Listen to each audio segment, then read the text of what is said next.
terms of tilling the land, planting sugarcane, cutting sugarcane, because the men knew that they are warriors. It is the ladies who did work, but there was no interest from the community that required to be working in the fields. And their king at that time was Tetwari. He was the king of the Zulus at that time. This Shaka was long before that. Now, in 1873, the question that needs to be asked, why was there a frenzy to look for slave labor outside? Because prior to this, the indentured laborers from India were the ones who were brought to Natal to do the work of planting and harvesting. Now, things were tough in London and the whole British Empire. They had famine, they had potato shortage, vegetable shortage, so they were not in a good space. And then they decided, and who decided what the British consul general, because they were the guy who was responsible to engage slaves. So then he said to the colonial secretary, look, we have in Zanzibar was a British colony, right? We captured slaves from the British, so therefore we can bring them to Natal. And that's how the process came about where we were brought to Natal. And if you look at this here, the white one below the chart, that is an original HMS Britain colonial list. We've got the whole of copy, but we just put one up. If you get time, you can go and read the names and look at the ages of the children. 1 year old, loaded in the ship. 2 year old, 15 year old, 14 year old were loaded in the ships, and they were brought to the colonies. Now, over time, right up to 1888, our people kept on being brought to the colony. Now the argument is, why was there so much interest in our people, our forebears? The reason there was, they were skilled, they were strong, they were humble, they were obedient, and they did their work. So what the government of the time did, the entire government, the argument was simple. Whatever number of men that you'll capture and bring to Natal, half of them will be allocated to government work. So they didn't come to cut sugarcane there. They worked in the businesses, they worked in the houses, and they worked as government workers. Public works, roads, City Hall, believe it or not, our City Hall and the Marisburg City Hall were built. There were people who also worked in the building of those buildings. Right? So at the end of their time, now look at the calculation of the time there, from 1873 to 1961, it's a period of 88 years that they are on the land. From 1961 to 1944 to 1994 is a period of 33 years. 1994 up to now, 30 years. From 1961 up to 2024, with Allah's qudra, we still have most of the land vacant. Now, if that's not a karamat on its own, when Mandela came out, what did he say? Hey people, go invade buildings that are not occupied, go invade land that's not occupied. And the invasion happens under us as well. And there's nothing we can do about that. So this is why we are defending with our dear life kingdoms to make sure if development happens, this program is big photos here in terms of what it's going to look like. We want it to be originally dispossessed persons and their descendants to be living on that land under Islamic rules. Yeah. Now, with the indentured laborers, the deal was, at the end of your 5 years, you can recontract or you can be repatriated to your country. But if you desire to stay another 5 years with your boss, at the end of the indenture, they were granted a piece of land. So in the same fashion, we also were granted land in Kingless under this gentleman here. Let me write his name down so we can talk about him later.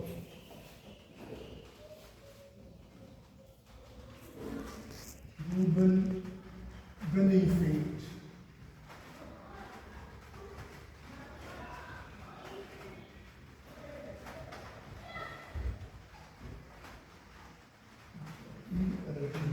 Now, Benningfield was a businessman. He was also a slave capturer and a slave seller. But he was an agent of the British government based in Kingless. And Kingless also was a base for slaves, freed slaves. The other one is in Pinetown, the other place where slaves were kept. The original place was Point, at the magazine barracks. Yeah? So, what happened at this time when the indentured laborers were here in 1860? In 1869, a group of Muslim merchants came into South Africa because they had businesses in East Africa, and also Reuben Field had businesses in East Africa as well, and land. So these Muslim merchants, they came on a free pass because they had money, they had ships, and they had businesses in Mauritius, they had businesses in Seychelles, they had businesses in Madagascar, and the Comores. So when they came down, they saw the need for servicing the indentured laborers in terms of rice and jol and masala and clothing, whatever you could not get here, they could bring by ship from India. Right? So, India at this time, in 1947, India was already colonized by the British. So they came on the ticket, on a free pass ticket, calling themselves British citizens. So they didn't come and work in the sugar fields. And these were rich people from Bombay going up to the north.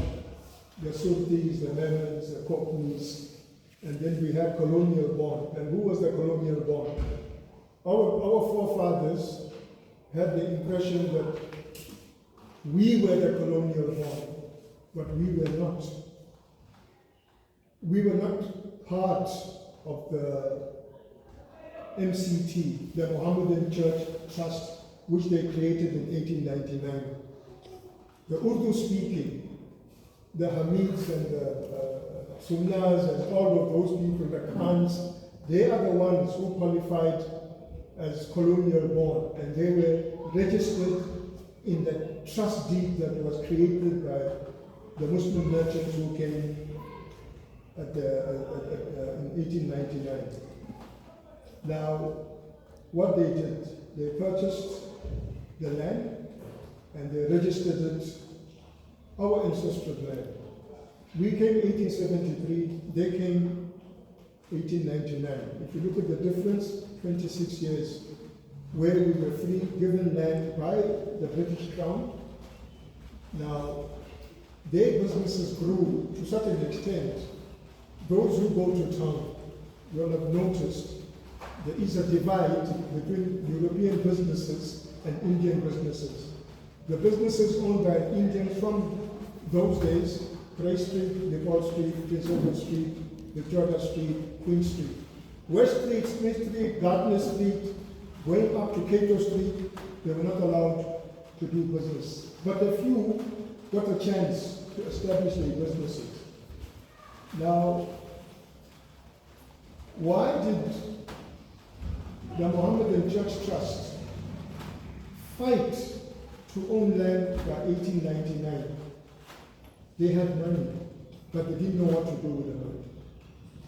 And the white government, the settlers, the white settlers, did not like their style of business. What they did, they would do their books in the vernacular, either Gujarati or in Lebanon. And if they wanted a bookkeeper or an accountant, when the ship goes to India and fetch family members or people from the same district, from the same area, and then they will come and do their books. So by 1894, the whites got fed up. They passed the Coolie Act. The Coolie Act basically prevented any expansion of the either Hindu or Muslim merchants. Right? And they were very agitated. So what they did in 1891, they established the Natal Indian Committee. You see that 1893 NIC, not Congress. Congress was formed after them, but they started with the Natal Indian Committee. And these merchants are the ones who were main members of this NIC, trying to fight the resistance that was coming from the white people. 1894, the whites got responsible government from Cape Town, because from 1873 up to 1884, the British colony, the main one was in Cape Town, and everything, Natal was managed by remote control. So when they got, they heard this government is now going to be formed to restrict and oppress and suppress development. So what they did, they wrote up to the colonial secretary in India, and they complained. Their government, fortunately for them, from 1860, their government was tight with them. They had registration numbers, they had support, and also these merchants, the whites, their problem was the advantage these guys had. The India Stock Exchange was always giving them information in terms what commodities to concentrate on and how to buy, when to buy. And the whites were very, very upset. And labor they brought from home. So the whites now, when they promulgated the laws, they said, okay, before you get a license, you must speak one English language, and then you qualify to get a license. Failing which, there's no license, and you that has a shop with license, the 10-year period expires, your license won't be renewed. And if you sell your business to somebody else, that person won't get a license, because the manner in which you are doing business is unacceptable. There was a time when among themselves, they took their matter to court, and they brought Mahatma Gandhi in 1894 to come and resolve the business between the Muslim business people that were having an argument.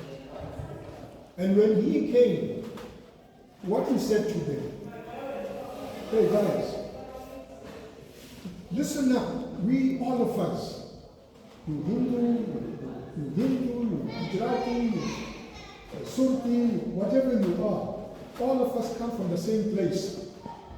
Here's the deal. What we need to do, we need to get together, forget about our differences. Let those people, our relatives in India, carry on with the British there.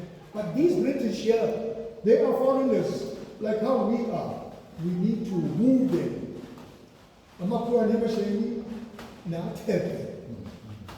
Why? So we can get our things done. Right? And Mahatma Gandhi, unfortunately, when he landed, or maybe fortunately, I don't know, when he landed at Point, the white community that were protesting there, either got onto him and they whacked him because they realized that he's the one. And then, up to 1899, he didn't go. He stayed. And he was the one who crafted the MCT trust deed document and managed to get the land purchased and to get registration. Now, Benningfield, as we said, is a businessman. For 350 pounds, do you think he's going to let that money go and say, no, I don't want to sell this place because it's for these people. So that's how that Waqf thing came in. When they purchased MCT, where they borrowed the sea from the Roman Catholic Church, British settlers, retired soldiers, and the padres of the churches were the only group that was allowed to purchase land. That's how the St. Francis, St. Xavier in Bluff is standing there, and they copied that, and that's how they got Mohammedan Church Trust. Now, as time went, 1916, they changed the name. Now, understand this now. 1899, September, October, the Anglo-Boer War started. And then, in the 1900s, up to 1902, the war was carried on. But in the meanwhile, it did not mean there's freedom for the merchants. So they carried on until 1894, where this guy made a plan for them. In 1916, imagine between 1894 and 1916, we had 1913, when we had what? The Land, the Land Act, where blacks were no more allowed to come and reside in town. That's when the homeland thing started. So that same fear, these guys also had that fear, that if we also are grouped as non-whites, what's going to happen to us if we don't quickly get our thing done? And that's how they switched. Because this thing was going to come out. This is nonsense. MCT. Wallahi, anywhere in the world, from the time Islam started, you'll never find Mohammedan Church Trust. Never. And they quickly put Waqf on it. When 1916, when they changed, Waqf was loose from 1899. 1916, after 1913, the blood started boiling, pressure was rising. Then when they made Waqf, then they quickly took control of everything that's in Kingres. It's not land anymore, real estate. If you look at in your dictionary what real estate means, it means person, it means tree, it means plant, it means animal, it means building. So they took all of that in a hurry. Then, what they do to us over time, there's a Kingres picture, the original picture of Kingres. There was no road, there was no tap in your yard, there was no toilet, flushing toilet in your yard. You dig a pit, when that is full, you move your toilet next door, and you carry on and drink that. And your kitchen and wash area was a kintali. A kintali, you just put tins, stand them up, put a door, you go and bath there, you go and cook there, you do all of those things. Right? When we were kicked out in 61, no compensation. The structures were not shacks. They were proper tin houses with gutters, with windows, with doors, with timber floor. Some kitchens had cement floor. But families lived in those houses. The trees, beautiful trees. Today, the environmental people, you know what they say in the basic assessment study? Nobody must chop any of those trees because they're indigenous. We can't live on the slope because that's DMOS, Devon Metropolitan Open Space Systems, where the environmental department is preserving pristine land. Right? So, what we are saying, we are condemning this Waqf concept. All the religious members that are here. Allah says, Waqf, if it's done in the proper manner, the person who's declaring Waqf, the founder, must be of sound mind, must be intelligent. The money that he's using must be halal money. These guys were selling goods and services to the slave masters in the East, supplying them with chains, supplying them with shackles, supplying them with food, lanterns, guns, and they're going in the interior, capturing our people and bringing them to the coast, and then they're taking that profits and coming to buy our property here. Unacceptable. Allah declares that this Waqf is for me, to please me. How? You're giving charity to poor people, the wayfarer, the orphan, the widow, with no conditions attached. The last time we read the 1952 letter,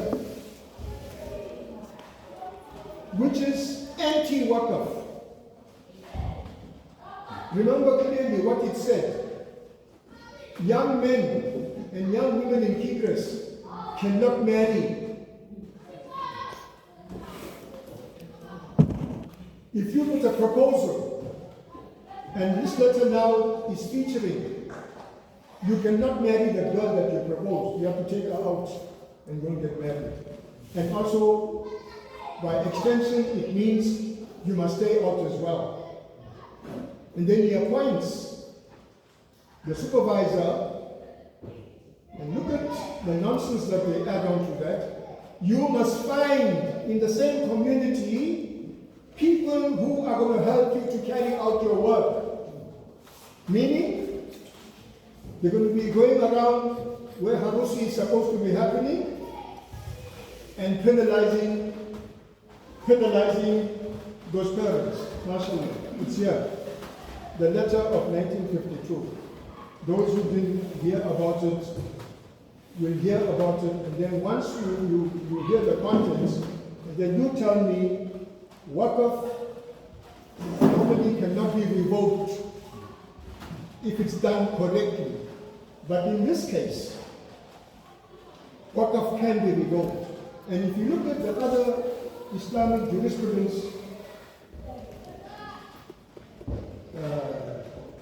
the Imams, Malik, Hanbali, and Shafi, they say it can be if the conditions are not right. And 1952 letter is one of the things that is proving that the condition is not right. COVID came. What they did to us? Did they allow us to go to Kingras? Right now, we're burying our people by Highway Sheila. Now remember Highway Sheila? We are burying Hemobeni. There's no other graveyard that's available. We can't go to West Street and Smith Street. We can't go to Opopot. And then what they're doing with our Pakistan? All the Malawi and Mozambican and whichever Nigerian Muslim that's working for them and they pass on, they're coming and they're planting there in our cemetery. You go there, wow, we don't know who died in the district. When you will find out, no, nobody died. But all the time it's them. Using the same concept.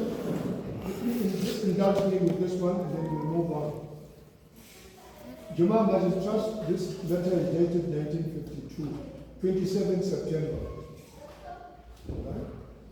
At a meeting of the trustees held on the 23rd instant, it was resolved to reappoint you as supervisor of the trust, Bluff Property, as from the 1st of October 1952.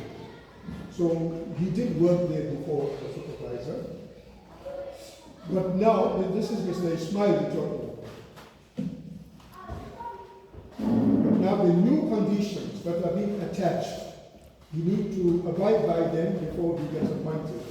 Your powers and duties will be as follows. Number one, you will be in complete charge of the property, that is, kingdoms. You are authorized to eject all non-Muslims from the property, right? And or all trespassers, undesirable squatters, and unmarried persons at your discretion, at your own discretion. Unmarried children, what must be done to them? They must be chased out of ignorance. They must go start a new life wherever they can.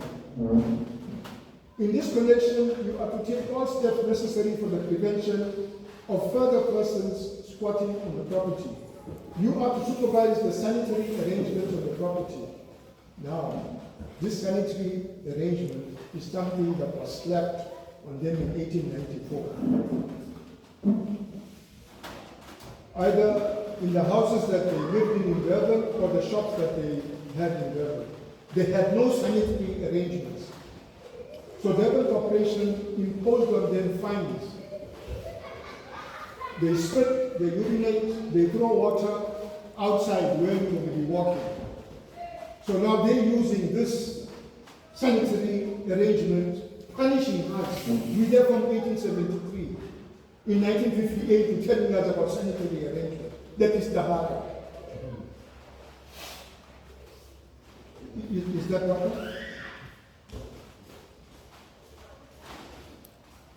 You are to supervise the sanitary arrangements of the property, to stop all nuisances and take all necessary steps to prevent soil erosion on the property. Which house in Kingless? Those who know Kingless. Bring wastewater away. Not one. Right? You will be in full charge of the cemetery and mosque. You will take instructions from the trustees or trustees appointed from time to time to supervise the trust property, and also from the secretaries to the trust. You are given authority to engage voluntary assistance to carry out your duties, and also to form a voluntary committee from suitable residents of the property to assist you in your work. So, and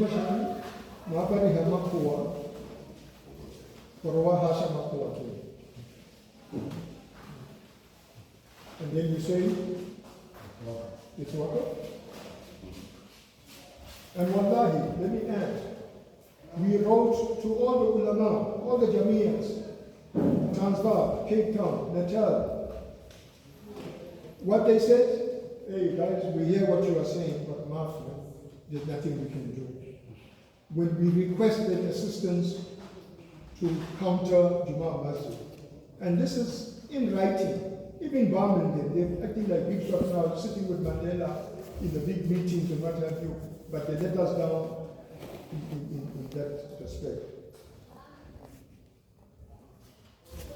Now, all of these things that are happening in the country, we are a small community in a block. We can't go forward, nor can we go backward. There's no government, no political party, no political committee that came to sit with us and map out the way forward. So think about the pain and suffering our parents and foreparents had to go through. You are to attend to the illegal construction of a wooden iron building in front of house number 92, believed to have been erected either by Mr. Hassan Tikiri or Mr. Sheikhat, both care of 1007, 1005, stroke 7, block code, occupied by Mr. Yusuf. Now, Mr. Yusuf was a shop owner killed. So all of the debtors is to buy him. Right?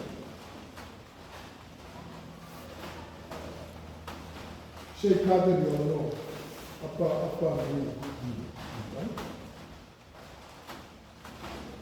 You are to make the necessary repairs to the store premises at 1005-7 Black Road, occupied by Mr. Yusuf. You are to collect all rents from the trust's legal tenants and pay them to us immediately.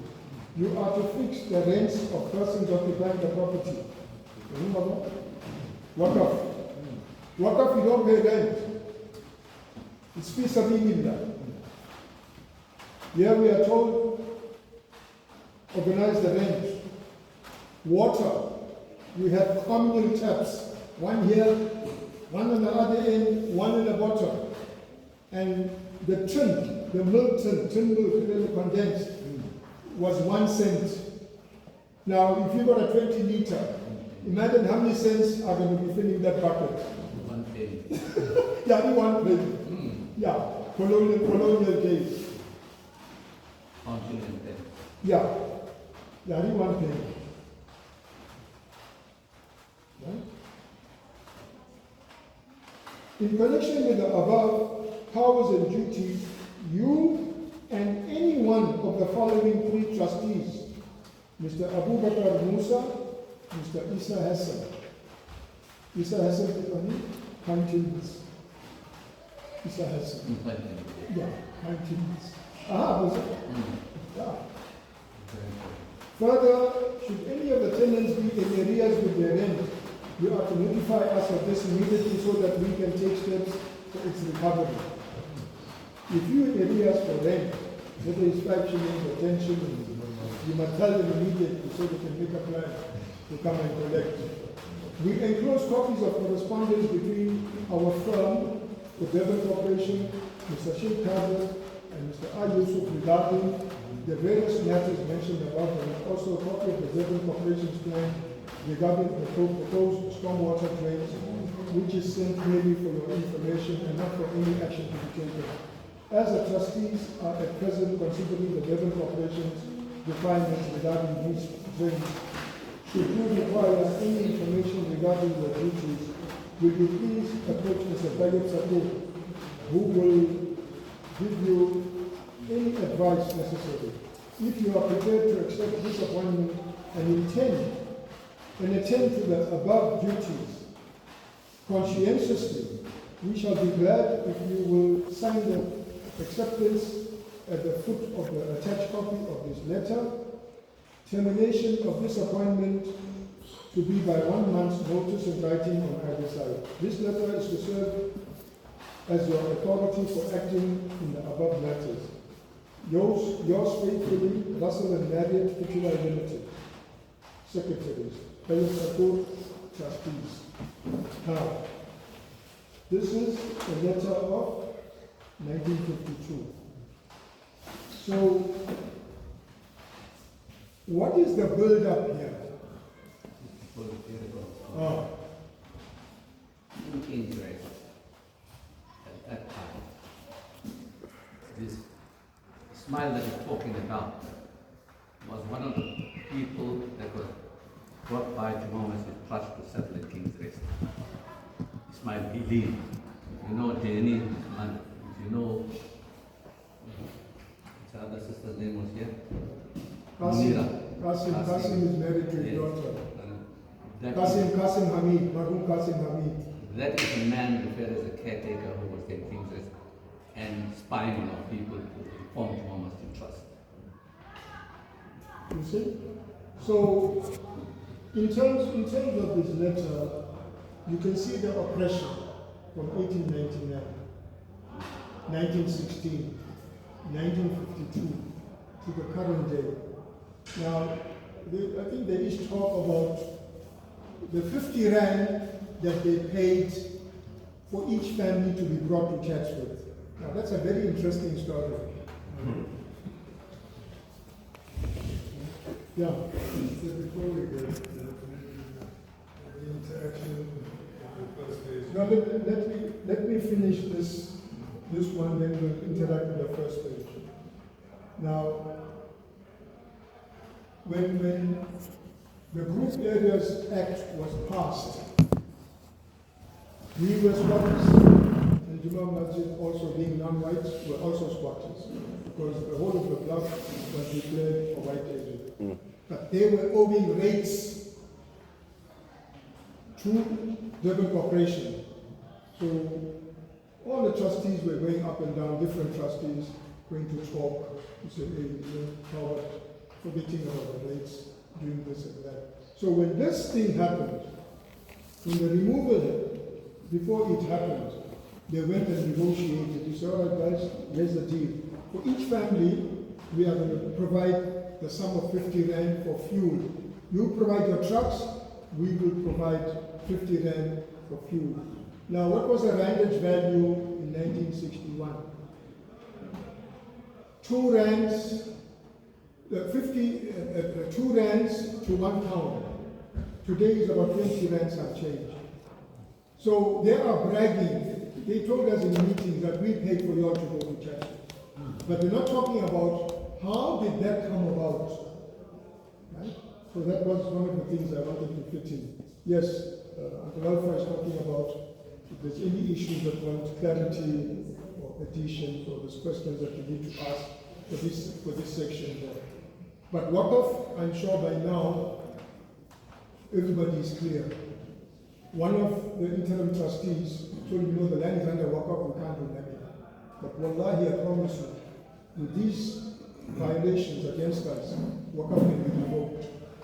Sheikh is sitting here, he can agree with me, that Waqf can be revoked. Yes, any queries, questions? Meeting with you, Or are we clear so far? let's do what we let's do. Happy? Yes. Stand up. Mr. Lawrence. In fact, I just want to Louder. clarity. Clarity. Yes, on one part, For you mentioned what's on Waqf. Watata, you know, like Untata. We're on to Atati. Come in the front here, I can't hear you. We're Atati. Unto Atati. No. Lambda. No. What English? I think I can understand that. Get the context. I don't get your context. I get it. Okay. All over here, Radi, Smile Believe. The Yena, Kana, the habit is if you evaluate the Ram, you must get the active.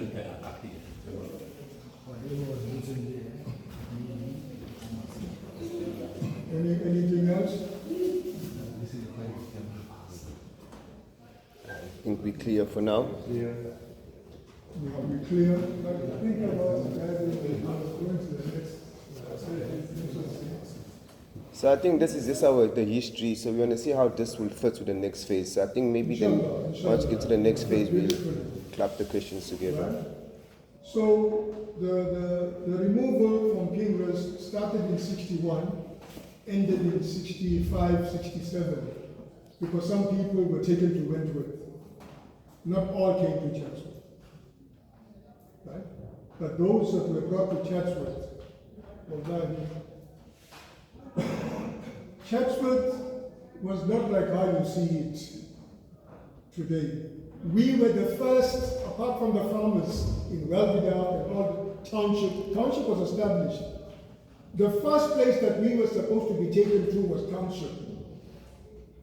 But the community of township said, Swami Henry, no, we don't want people. If you look at any whites on here, you see this letter here. This is a 1970 letter. I didn't read it while this question is fresh in terms of the kind of aggression that we got. This is written by somebody who's living in Clifton. He passed on now. You'll know Clifton on the way, that's Cement Highway on the way to Harrisburg. Management. Right? So this guy says, my eyes are old, because these are tinted, and my eyes are messed up. Who can come and read this person? The first one.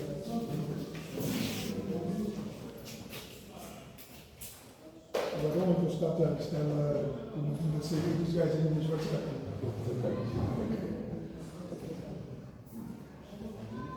Let's just go to yeah, that's one. No, right. It's going the wrong way. Let's go. Let's go. Okay, so basically it says the Natal Daily News, telephone 22711 PO Box, Durban Maritzburg Office, Howans Arcade.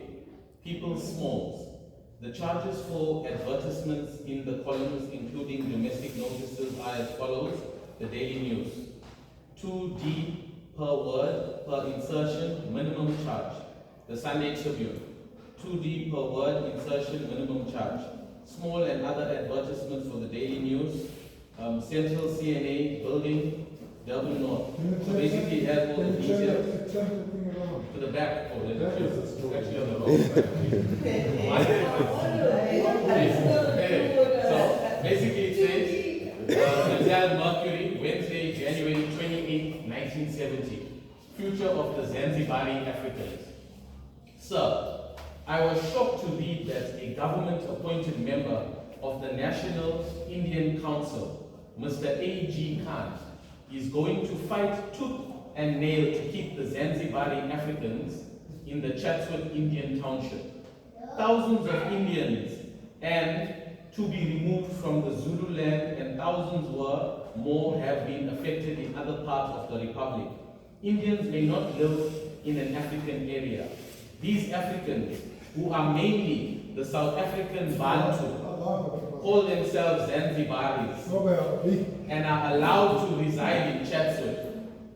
How can the city council allow these Bantus to live in the Indian area when we Indians are not wanted in African areas? Why is the city council going against the policy of the government? How can the Indian councillor, who is supposed to work to the interest of the Indians, now work in the interest of the Africans? Does Mr. Khan realize that he is implicating the policy of the state, which stands for racial separation? If separate development cannot be carried out in the proper manner without any confusion, then it should be scrapped. These Zanzibari Africans, who are also human beings, should be treated fairly and by rehousing them in African areas. So that was the first one. And then shall I read the second one, which basically stipulates plan to resettle tribe. Durban Zanzibar Arabs, the 600 descendants of slaves who live on the bluff, seem to be on the last eve of finding security at last. The city engineer has recommended that they be resettled in or on 130 acres of land in the Indian area of Mhlatuzana. For 30 years, the tribe were badgered by the problem of race classification. This was resolved earlier this year when they were officially classified as colored. So I think basically there also was a riot that followed this. So then another problem arose. In terms of the Group Areas Act, they must leave their old established homes and settle in another area. Now the Juma Masjid Trust, a Muslim organization which has for many years concerned itself with the welfare of the tribe, has applied to the Group Areas Board for a determination and a permit to allow the trust to settle the community of Ziko Fled in the public area, Zuku Fled, in the public area of Mhlatuzana. Solution: commenting on this, the city engineer has recommended to the Planning and Development Control Committee, which meets tomorrow, that the City Council should support the application as it offers a reasonable solution to which there appears to be no acceptable alternative.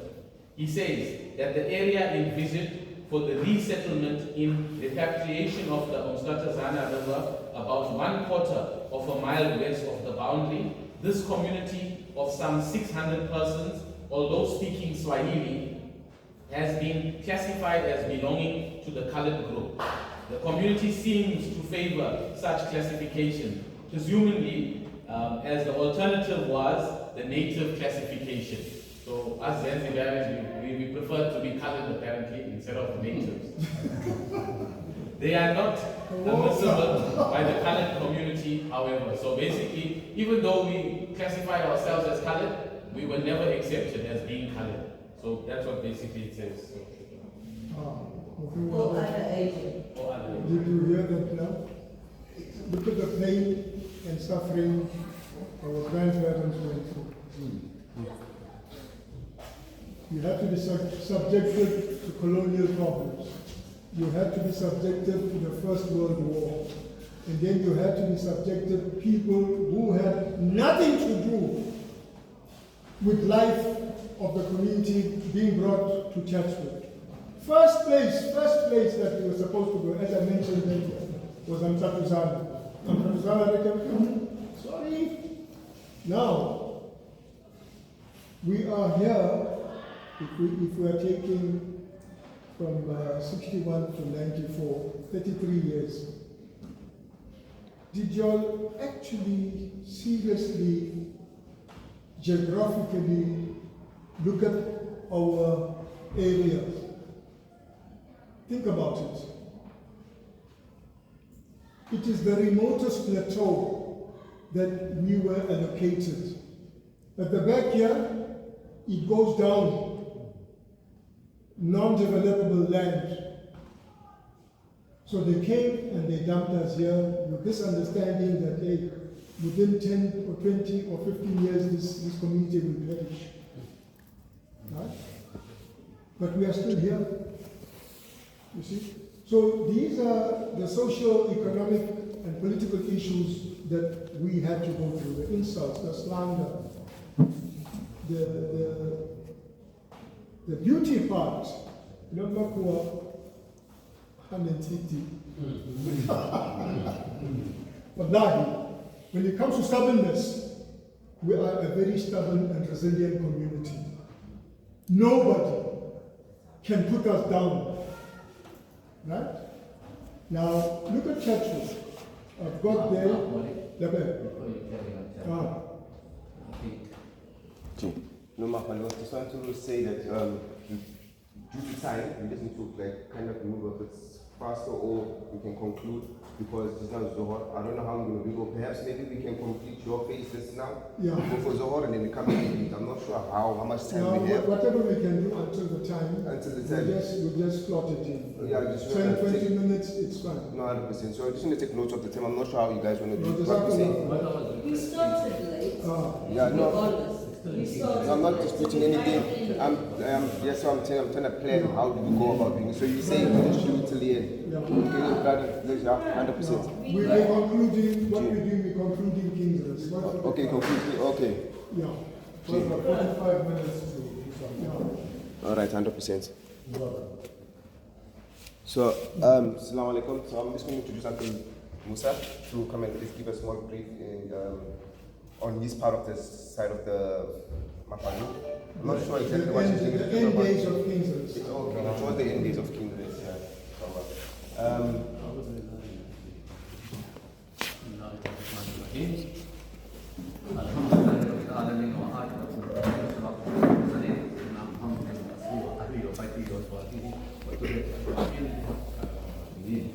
اللهم إن استغفرك خير استغفرنا من محمد صلى الله عليه وسلم أعوذ من شر ما استغفرنا به محمد صلى الله عليه وسلم أنت المستعان عليك البلاء ولا حول ولا قوة إلا بالله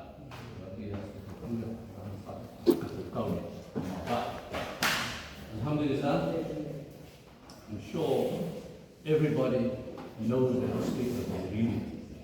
Whatever comes out there is there in the books, and even the historians and all the necessary researchers are still writing these books. I think our research committee that was formed here decided that we write our own history. So you'll find what I'm going to tell you now that is omitted in the whole history. Now, please listen very carefully. Obviously, everything works with understanding.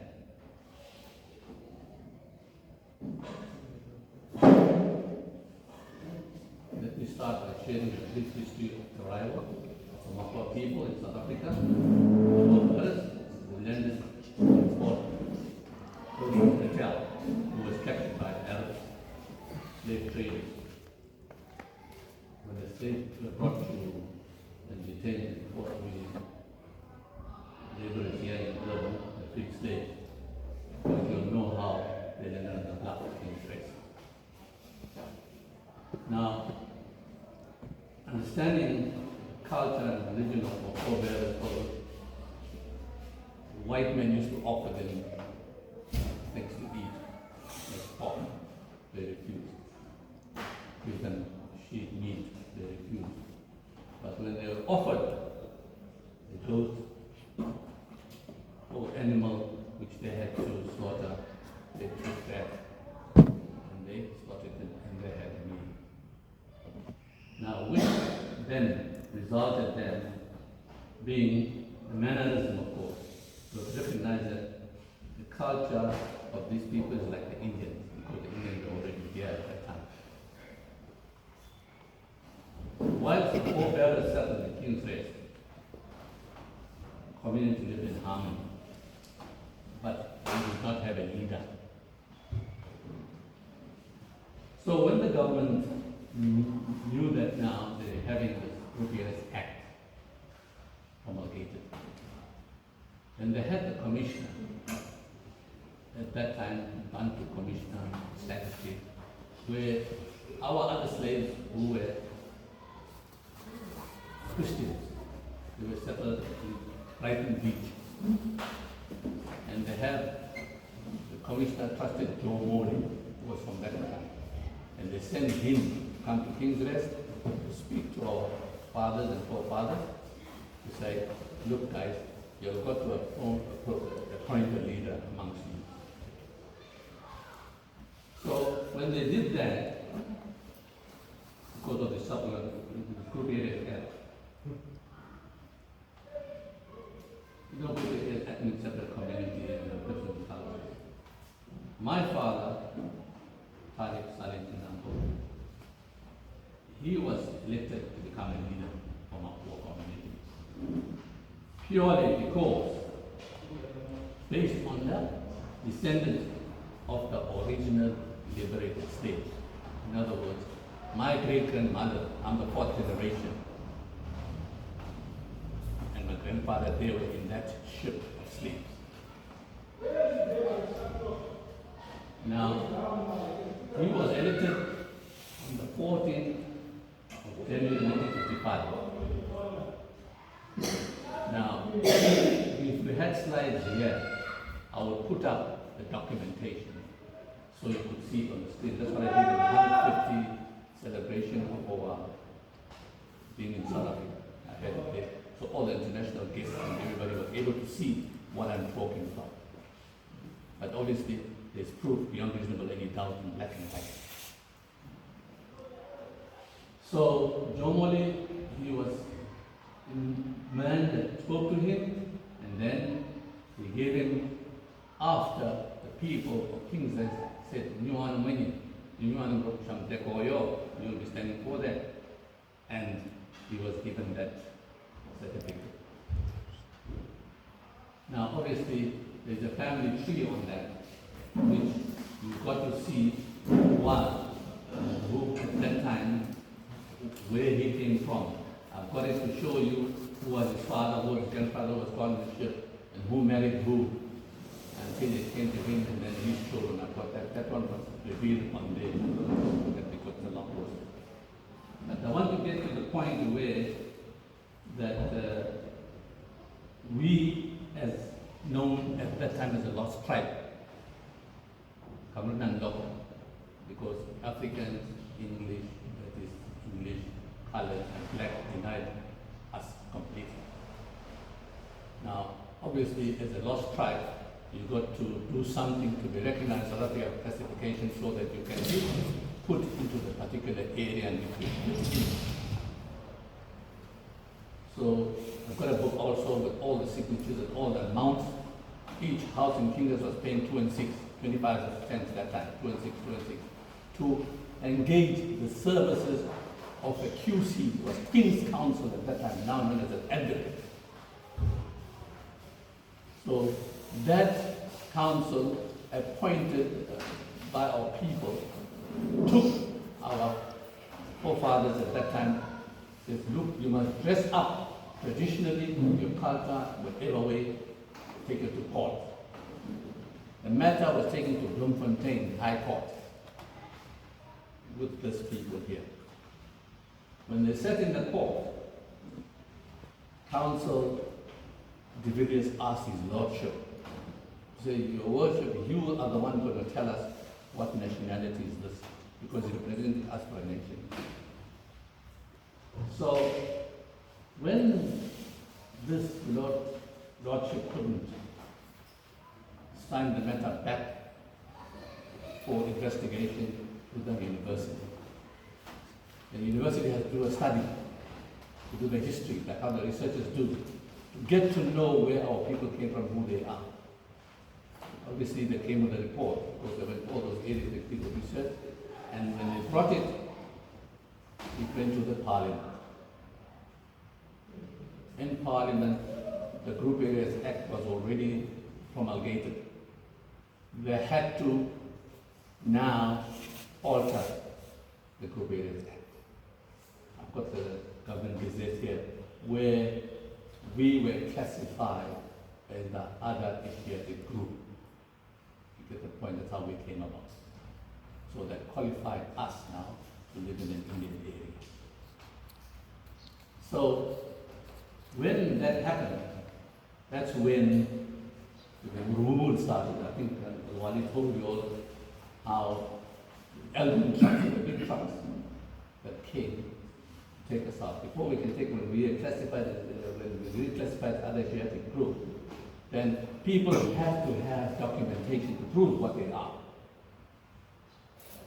So you go to registration, you go to Home Affairs now.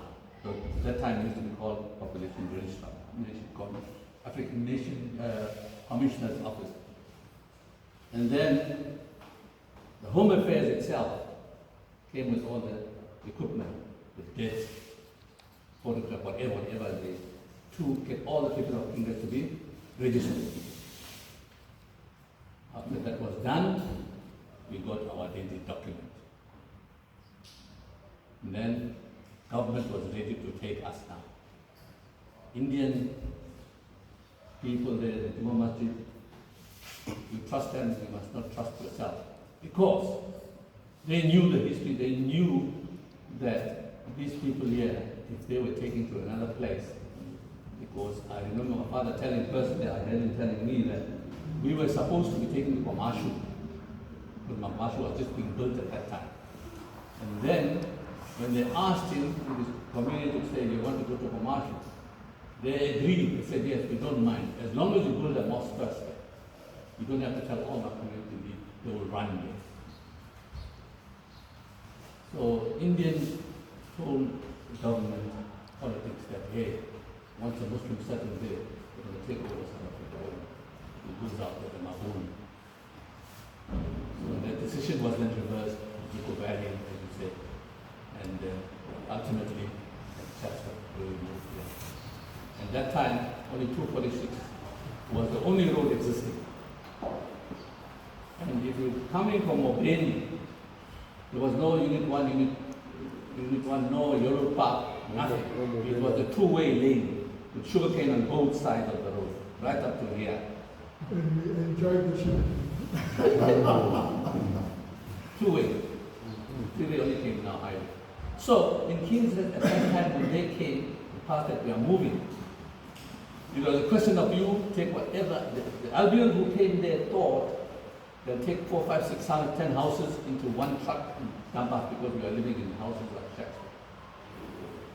But the white man came into the first house where he saw, it was Bobby Solomon's house there in the top, and 2 other houses. He saw the furnitures there. They were Tara in Buya, German wood. And he told his Africans, don't wash this Albion trucks there and come back. We can't put these people stuff in. And that's how our people were moved from Kingsland to Chatsworth. Right. So, when we came to Chatsworth, it was a question of who's who in the zoo. But we knew who we were because people didn't know each other. But when the Group Areas Act was passed, you'll find that people came from different backgrounds. To eat, to do work for the government here, to do work in the machines here, with sugarcane machines, whatever. And then when they went to Home Affairs or Population Register for papers, then they tell them, hey, your people are living there on the hill there. Go there. That's how they used to go there. And my father had all the documents, rights to classify you, to accept you as a member of the class known as Zanzibari or Kiwa. And then you go to population register, and then you are accepted as a member. And then you get a place you can currently, you can live whatever you want. You are South African. So they protected the interest of Amaukua. Now the Group Areas Act is, at least the government gazette is clear. You, any person who is a Zanzibari, Makua or Kiwa, the Arab descendant, shall be classified as a Makua, as a Zanzibari in the other Asiatic group. Otukmeba in all Africa, you'll be accepted. As long as the leader accepts you, you can get a place and you live in South Africa. That is why you find things that we had all colors. There was no discrimination. Because I know some of you have that inclination of saying, hey, but that wasn't, because the Group Areas Act, when it was promulgated, it opened up avenues for the Makua to accommodate Ababuduhu. Our grandfathers were too humble to accept people because we were building up a nation. So in that event, when we came to Chatsworth, we lived here. Okay. But at the same time, in that government gazette, I want to clarify to you that you could come from any other country in Africa, other than, you must come from India, China, and Pakistan. And you can't be classified as that, Zanzibari or other Asian group. I think that is clear enough for you to understand. Now, when the fellow Africans from the diaspora, the Muslims, came to us in Durban, as I said, they were seeking citizenship, they were accepted and lived with us. Now, sadly, my father passed away in 1969. I was still in school. Government department came to my house. I didn't know who they are. They parked there in the corner. I see tall guys, white men out, moon and all that came there. They came to me and they said, you, who are you? I told them who I am. They said, your father was the leader of the chief. Now you are going to assume that position. Anybody that comes with one paper from any of these countries here, we'll send them to you. Now I'm only a child at that time. I think we were 8 or 9. They said, you, when you see and recognize a person, the Brazilian classification record which I have of my father, he will go and get his papers. Then I consulted the elders that were there at that time. Marham Yusuf Mola and Majidan, that is Lili's grandmother, Baraka's wife, and Aziza, Musa Motala's granny. That was my father's sister. In fact, when his father came, his grandfather came here, he was the first wasn't here. When Ali Madad came and brought him, because Ali Madad was in charge of all the Malawians who came. He used to bring them to my father. My father would give them a letter and get the papers. So they were sitting all over there. And I've got that list also, A, B, and C, this different list. So when the people came to me at that time when I was young, I would ask these old people, elderly people, to recognize this person, talk to him, and accept what they accepted him. If I said right, I would sign that thing, they would take him to benefits. So the challenges there were that those people who were elders at that time, they had a meeting in the mosque, And I came there, and I was a detective at that time also, to tell them, look guys, I've got all the documentation, I've got everything. Amongst yourselves, please, appoint an elder who's going to take up assume this position here. I'm not going to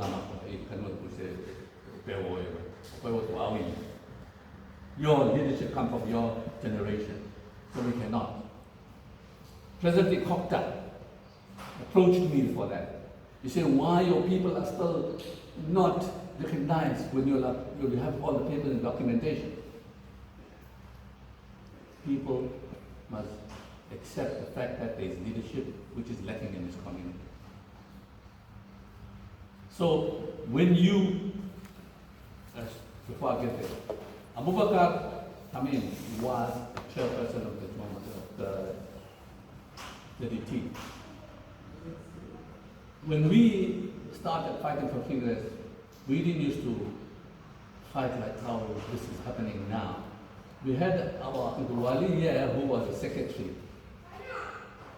And you know what? Because we were negotiating with Juma Masjid, they had the money and they could do anything to get rid of us. I know Mr. Summerlin told me that I'm his father, that they do something.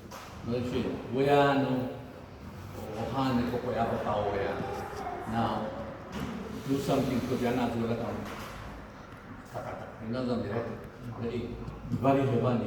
As far as I know, get rid of us, they're taking this completely like that. Easy. Because they could have a gang of 5 people waiting for us there. There's the people there. We could be killed.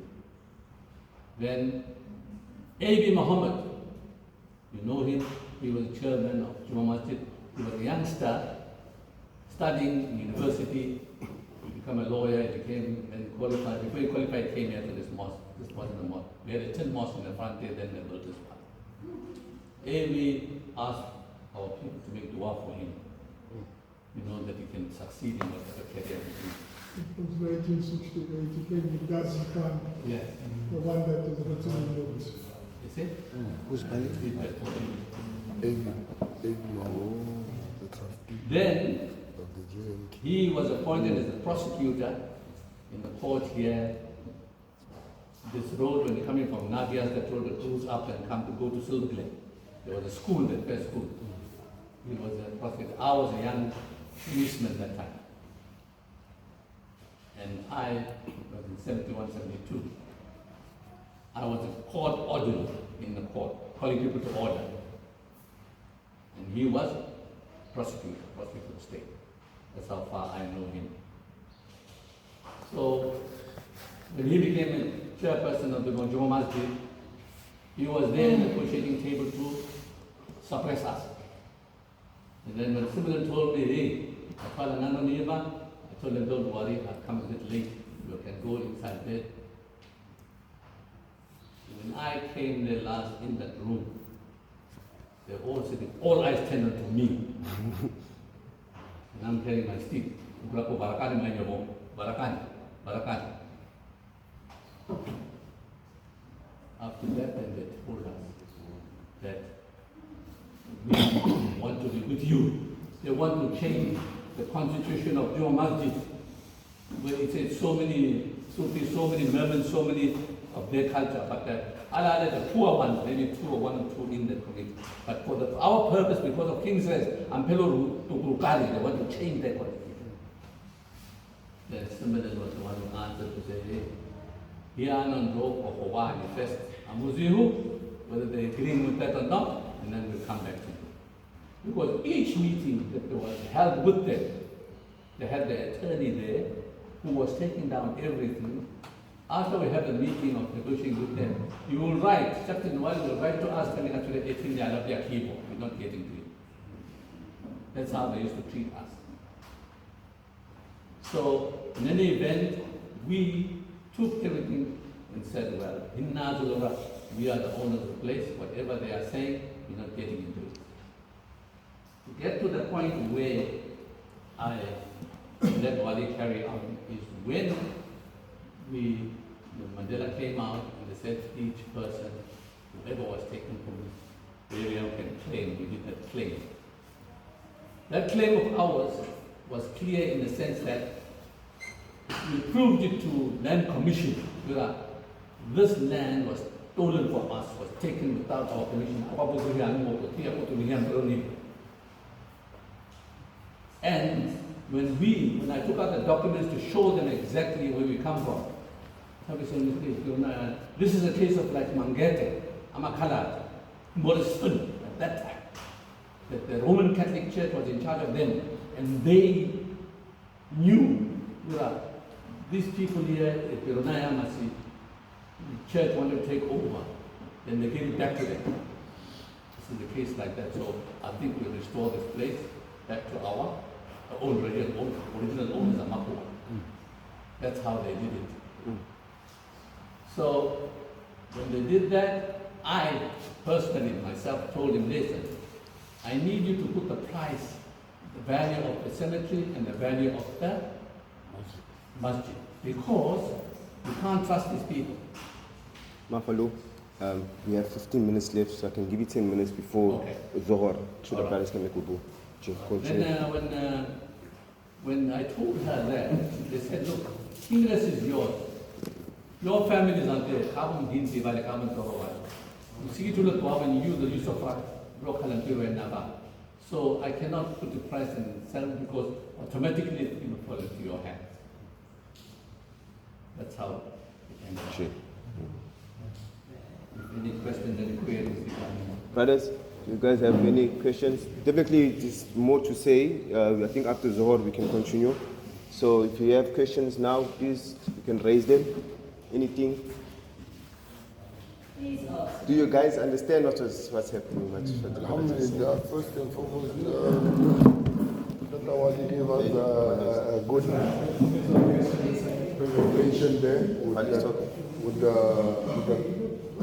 the colonials and the letter of 1952 and even the walk-off thing, you know.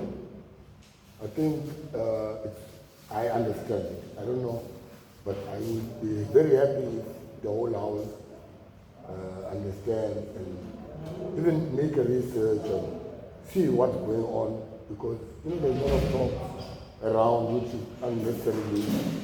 But once we know the real thing, I don't think all this kind of thing which is happening at this point in time, I don't think it's going to happen. But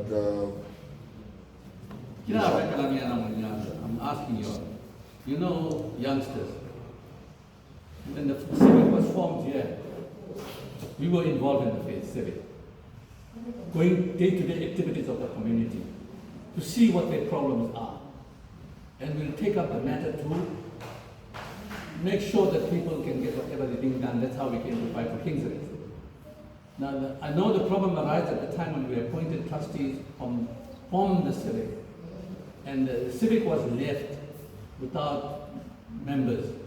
And we said young people can come into the civic to carry on, because and the civic cannot work without you. Every member of the community is a civic member, and you care for your people.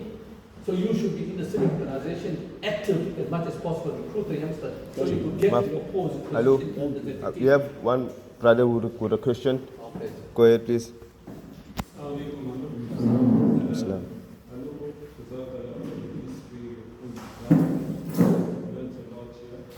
What I would like to know is from 1870 come in the front of him. to 1961, the period Yes, our ancestors lived in kingdoms. yes, So they lived as multi-race, yes, right? yes, Different cultures, yes, right? And different religions. yes. My question is, during that period from 1873 to 1961, Yeah. did we have any leader there? Any leader? Then, coming from 1961, according to my understanding, that's 1961. where the documented leader came of official leader Living Churchwood. in charge. What happened? Sorry, who? From 1961, Yeah. that's where the documented leadership started in charge. Mm. Gee. Right. I want to know about the leadership during the process of 1872 to 1961. You see, that one there came about because of the Affairs Act. That was provided by the government. Because Governor General of the Republic of South Africa in 1961 signed the Government Gazette of Population Registration Act.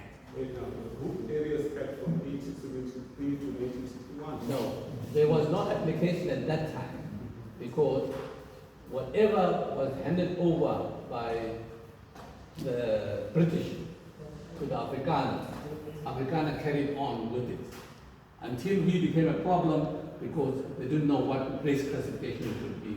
So what are you saying? We didn't have a leadership. No, if you talk in terms of leadership, Yeah. If you come close, just come close. Look at this journal here. Come to the wall. This one, this journal where the names and numbers are. That's got questions. Good questions. This one. Question. This Good questions. What I want you to look at the age group. From the top, that's only one page. We've got a dozen and more. Just look at the age group. 502. Right? Do you expect any order from a group of people who were grabbed, who were stolen, who were captured, and loaded onto ships? And most of them were not related. Yeah, no. Come, let me finish. You are being indentured, apprenticed to somebody for 7 years. Let's say you are 7 years old. Then they apprentice you for 7 years to a business person. You work until you can't anymore. At the end of the 7 years, the British are not taking you back home. What they're telling you, number one, you can go into the country. Natal was wild in 1873, not the way we know it now. Number two, you can re-apprentice yourself to your boss. So when you come out, you are 7, you go in at 7, you come out, you are 14 years old. Are you a big man or you a child? He was found a leader. Can you have a leader with children, a group of children? No. Will any child, 14 years old, your peer, allow you to be his leader? Gee, when I go to the station, I'm sitting there.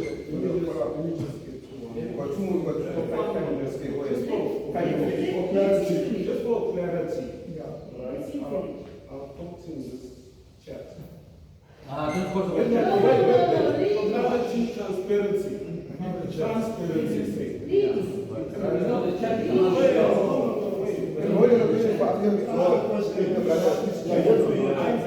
No, please answer us. Because we set protocols for this meeting, we set protocols. We said we gonna just keep on to this and not entertaining. Be on the subject. No. As long as the chat group. Wait, there's a name. Finish by now.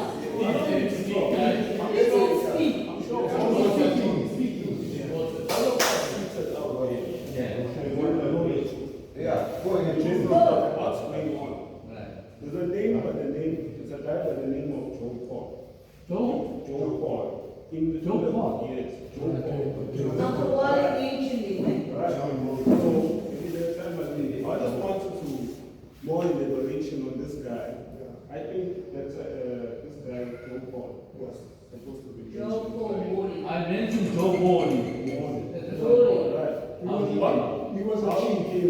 He was the chief of the Christian era from He joined the nation station in Kingsville. National Commission. Yeah, that commissioner. He was a Christian from the Roman Catholic Church. So because government recognized him there, the commission recognized that. He was sent to Kingsville As a to talk leader to that group. speak to my father and tell him, look, this is the position you need to assume with your community. To speak to your father. Yeah, in Kingsville, because he was They are a separate identified group. as the original liberated slave. Nothing to do with us. Was Morley a white man? No, Morley was a black commissioner. Okay. No, alhamdulillah. Can we come back after Zor? He's done talking. He's done talking. Yeah, I know. After Swala, gents. We have. Yeah, we got 4 minutes for Swala. Yes, yes.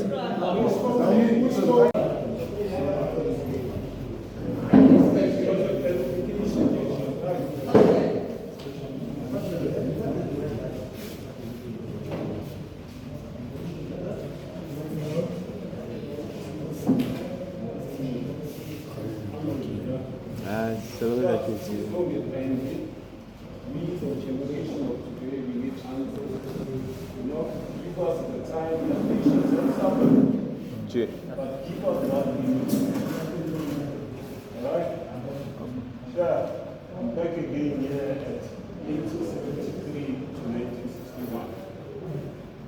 And the same leadership which is governing now 1873 to 1961. That's 88 years, right? That's a period. 88 years. Our ancestors landed here.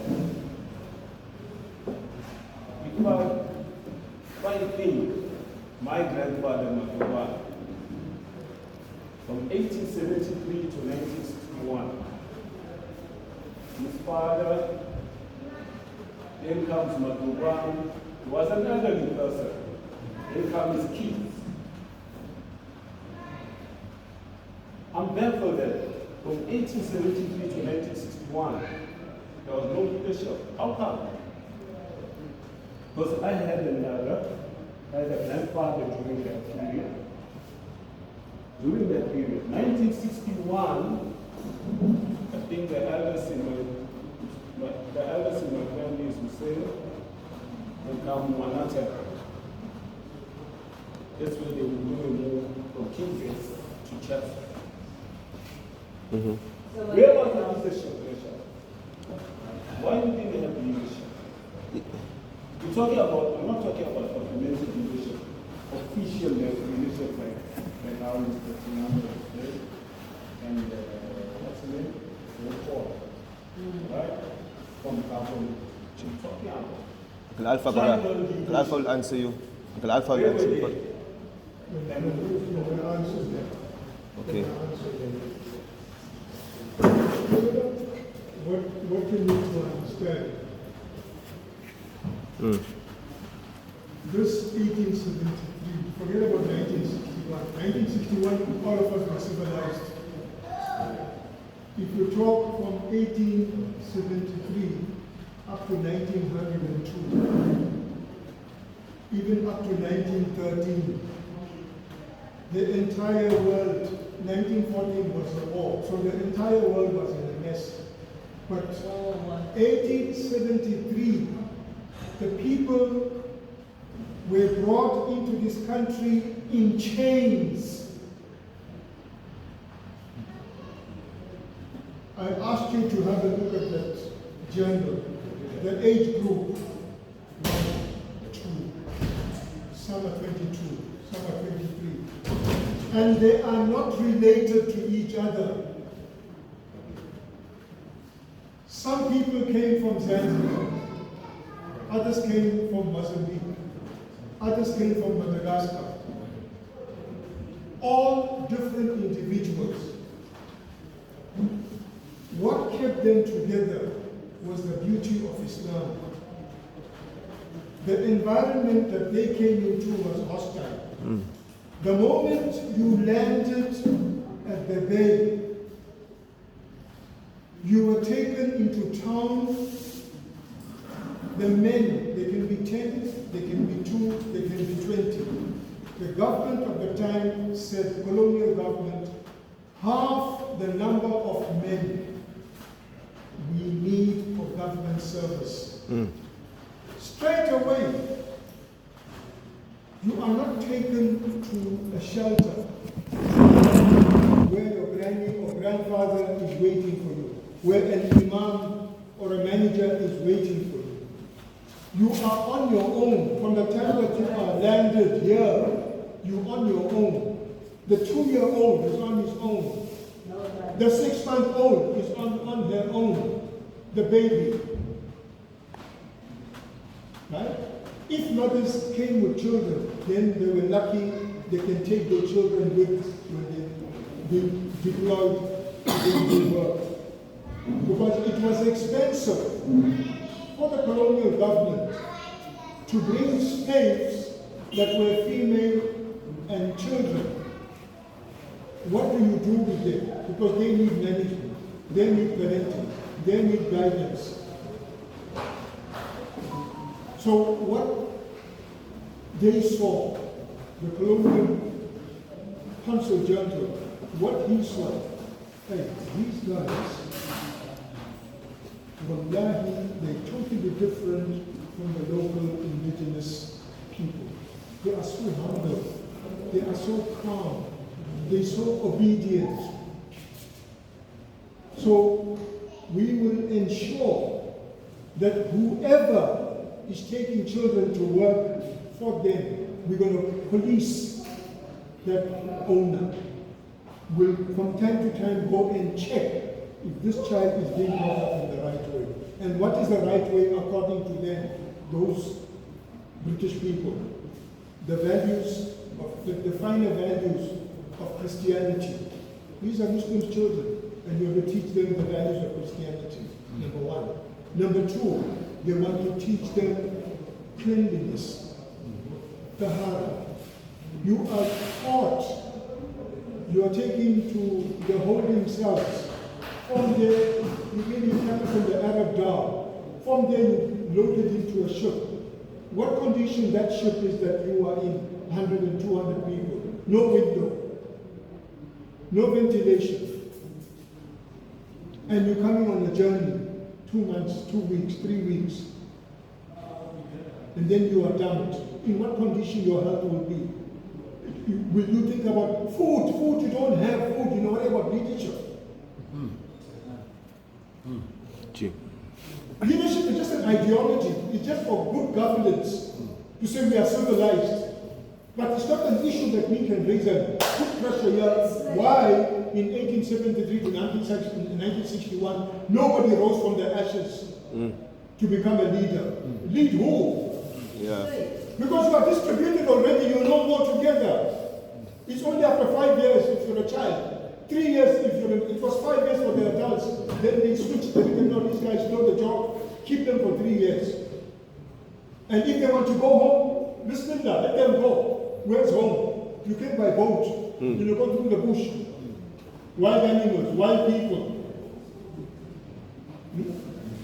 Are you going to go that way?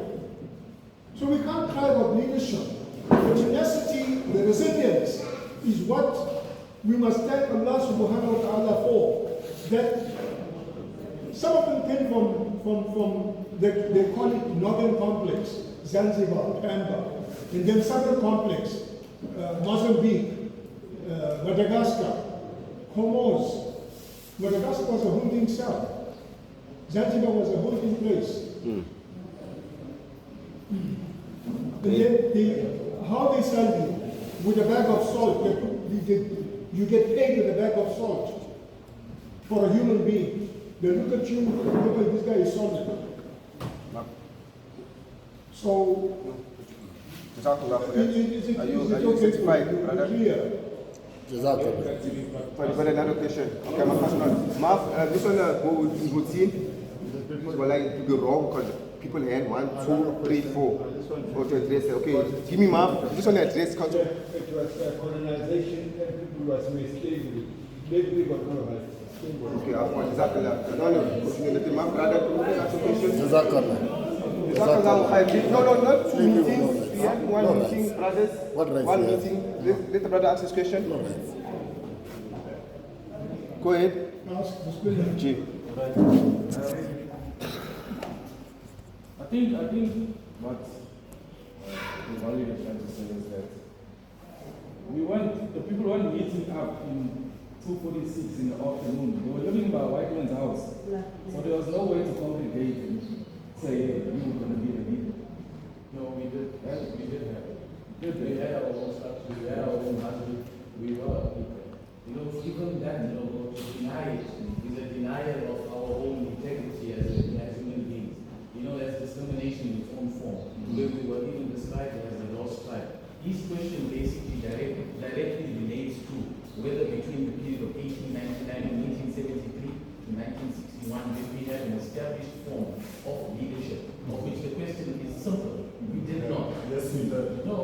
did not in that in which regard. You directly to his question. Yes. Can you answer the Sharia? I'm gonna give him a go ahead. Yes, you're right. I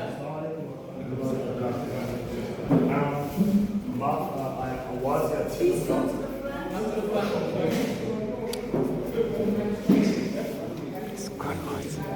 I was here at the set time of 10 o'clock this morning, but I also had another engagement for the soccer club for the teams and the kids here in the district, which was at 11. I honored my invitation from Mr. Tux to come to this meeting, which I had also asked him to say make it available to everyone so that there's no sense of private meetings and stuff. Now, I did mention on the platform which some of you are on, which is the group that you have discussions and questions and outputs and stuff like that there, where I have outlined certain dates, events, and documented items, right? Apart from what my grannies, and when I say my grannies, this is not info because other people are telling me that I'm getting this information from my father Hassan. No. Hassan never told me anything about King's Rest. I'll just put it out there now. Ganahaya has told me about King's Rest. Kekera, Uncle Isa's father, has told me about King's Rest. Babura Penta has told me about King's Rest. When I was working with him, Boyoyo, you know Boyoyo always walking with the ladder, in Manyaleni in the garden. That garden was my history lesson from those two old men. At my age of 12, 10 years old, that's where I got my history lesson. Now coming back to your answer, where 1873, and this is where it needs to be rectified. It is documented. It is, whoever's stating against this needs to do it. Which document you're referring to? So Hold on. Don't stop me because I didn't stop you. So we all need to have that engagement. Okay. When you're done, you started it, so when you're I'll done, continue. when you're done, you asked the question and I answered. When you're done, tell me. I never asked the question. You I was did. answering. You I was said- answering. With my brothers. No, you did. One at a Your time. question was there leadership there? No, and I said yes. So that was a question. So then answer the leadership. I am answering it. Okay. Now, the document that I'm using, and the elder gentleman had mentioned that there was no civilization before that. Alhamdulillah. I don't know in what sense, and I'm not going to judge that comment. You're probably saying communication, recording, and stuff. So I'm not going to judge in what sense where there wasn't any civilization. This document that I'm reading is 350 pages, plus minus. I've got to 80 pages where it stops. We have stopped in the group stating that 126 houses were supplied to, and I distinctly outlined that dispossessed people from King's List. That is who was granted from, and I stopped there. That's about 84 pages. Now, when you ask me about this document was done by a person in this community in 1972, a law student that was given an opportunity to come and interview the community in 1972. I wasn't here. I was born in 1982, 10 years later. We came to this area in 1962. So she's making a documentary and investigating from 1962 to 72, which is 10 years. Now, when we get into further with that, when I know what I know from my grandparents, which I've outlined, right? And the information that I've been reading and getting and trying to understand, because it's before my time, obviously. And I've mentioned certain people that are mentioned in this documentation, which is civilization, recorded. And when you're doing a thesis, she was a law student. When you're doing a thesis, and whenever you study, from those that have studied that know, that you know when you study, you don't just blurt out and write out stuff. You have to say where you got the information from. Now, she stated that she's got the information, official sources, besides speaking to our community, members in 1972, official sources, quote, register of the letters received and sent by the council, secretary officers, 1873 item number, it's recorded, maybe you should write it down. And this is where you need to go dispute the source. 1873 item number .1269 letter dated 29 April 1873. 1873 item numbers 1310-1483. Next one. Letters from the Protectors of Indian Immigrations, letters dated 6 August 1873, 9 August 1873, 12 August 1873. This has nothing to do with 2003, 1962, 1972, 80. Government notices number 142 of 1873, 177 of 1873. Government notices. Not Hassan's notices, not Kanahaya's notices, council government notices recorded. 186 of 1875, 99 of 1876. I go on. Private sources, Calpian GH, 1958, Memorandum of Juma Masjid Trust. Go to magazines. You have Drum, February 1969, the Daily News, the Golden City, the Graphics, the Leaders, Natal Mercury, Natal Witness, Rand Daily, Mail, Sunday Express. Not any information from my side. Another point that I'm going to get to as well is that in these documentation and this 380, to answer the question that I said yes, there is an outline. It is outline of the Christian Zanzibari chief at that time. I've mentioned. It is outline. It is mentioned in this document. It is outlined that Al-Madad was the Al-Zanzibari in King's Rest, documented who was the leader and spiritual leader of the Zanzibari in the municipality. Not me. I've never seen Al-Madad. I've never been with him, but it's in these documents.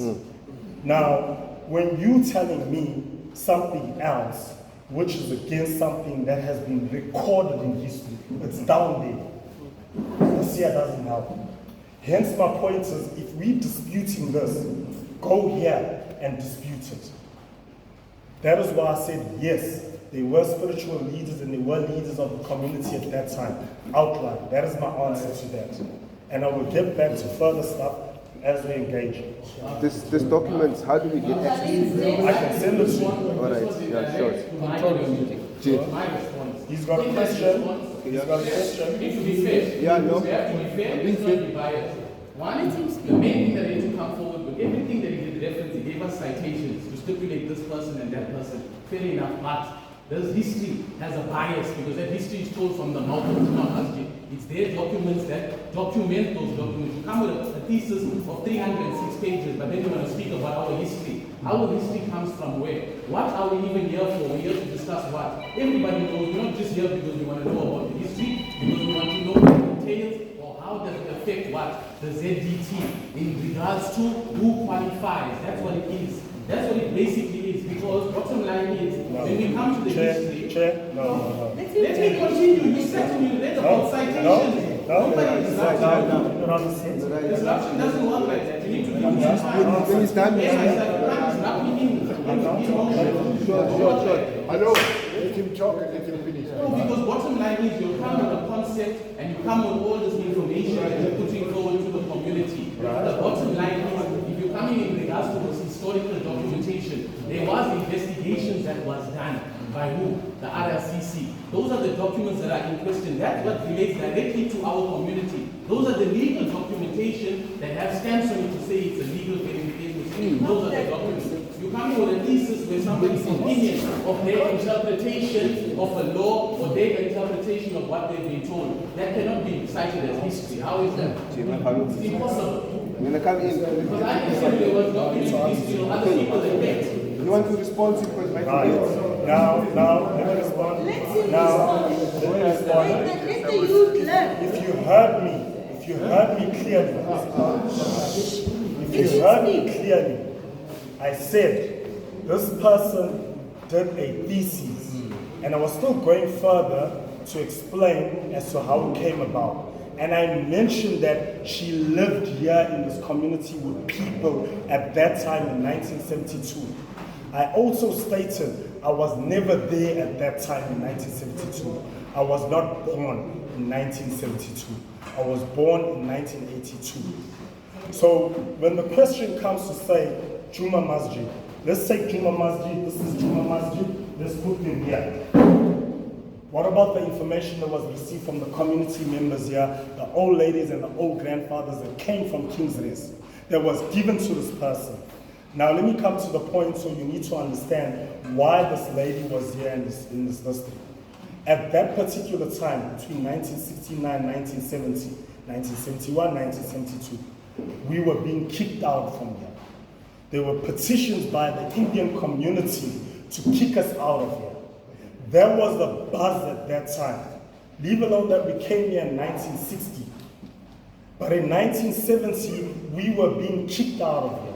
And this particular female, which I'll give you the document to read, she was in working communication with Fatima Mir. Who doesn't know Fatima Mir? In working with Fatima Mir at that time, the question was, you are doing your law studies. Within your thesis, go and investigate as to why, and alhamdulillah that happened, go and investigate as to why the Zanzibari people of Durban, it's actually called Zanzibari people of South Africa, are being kicked out of here. And this is where her work started, where she went and did her research first from the government's perspective. Then she went to do the research from the Indian perspective. Then she went to do the research of the Zanzibari perspective. Hence she was here. She had people that were advising her. She had people who were informants. And informants because they were afraid that they would be kicked out of the community for giving out information. So this is where I was coming from to say, if we are disputing, take that document that you were saying, Zuli, from the RCL and go dispute this. Have you read it? Do you I understand? Now, when He's asking me a question. no, I didn't ask the He's question. I didn't ask that question. I stated. He said, take that document. Doesn't a question. I asked you, have you read the MOA? No, you don't ask questions because Alpha is next. There was a statement to you to go take the document and go dispute this. Yeah. I have told you something that is on record. That I am leaving. Do you know what I'm saying? I hear you. Thank you. Alpha, you can go ahead. Guys, I think let us get to the question. I think the question was simple, my understanding. I think No, he's left. Yeah, he needs to go fetch his wife. the question was sit down. Almost. No, sit down. I want to. Maybe you should.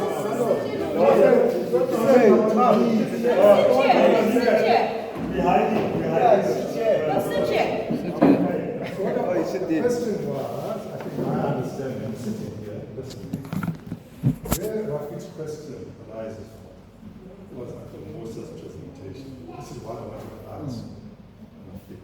My understanding, I'm sitting where Dr. Musa explained that there was an official, when the time of removal. So even in 1961, I would change it to 1873 to 1850. Because in 1957, 1952, there was this discussion of classification and so on. So Rafiq's question is, did we have, this is what my understanding, Yeah. would be that, Uncle Musa, we heard that there was an appointed leader from 1957. 57. See where I'm listening.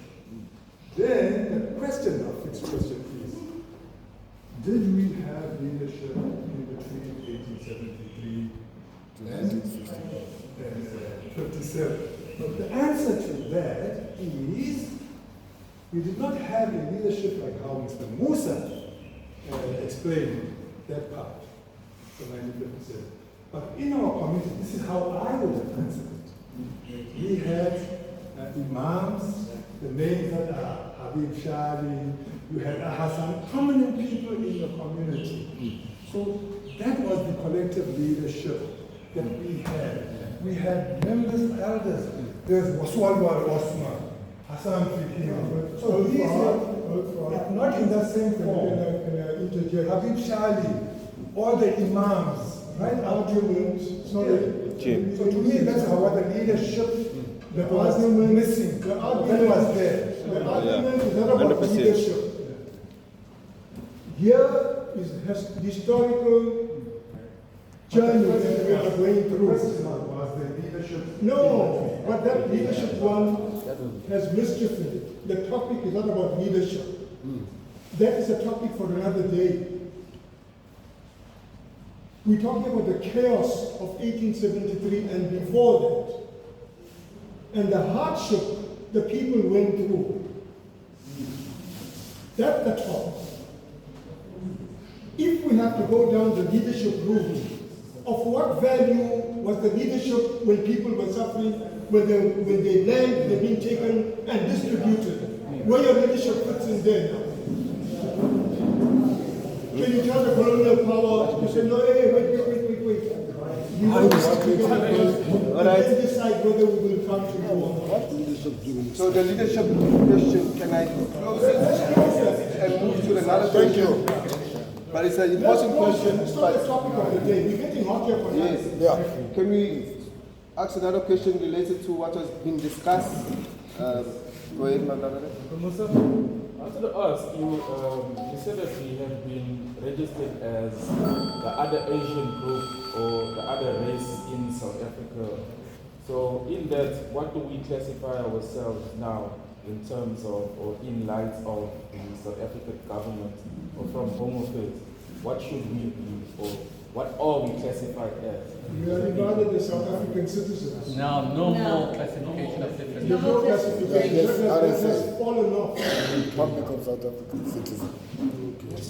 Unless in the company that you apply for a job, they specifically say, we want your race. Yeah. Then you say other Asiatic. Other Asiatic. But generally, that is out. It doesn't work anymore. Yeah, I understand that. Yeah. We just put black. So RSA you have to or hear black. about your We see identity. ourselves as. You have We to see ourselves as. It's just what we see ourselves as. We have another.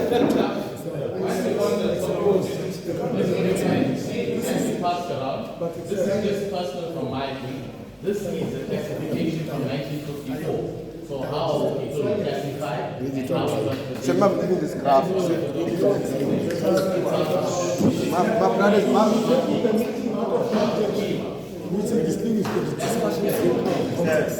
No, you asked about this. You want to know about class? Yeah, it's a valid question. I'm saying now,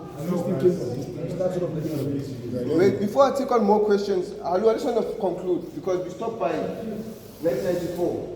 Do you want to continue or do you allow to take questions and ask all our questions toward the end?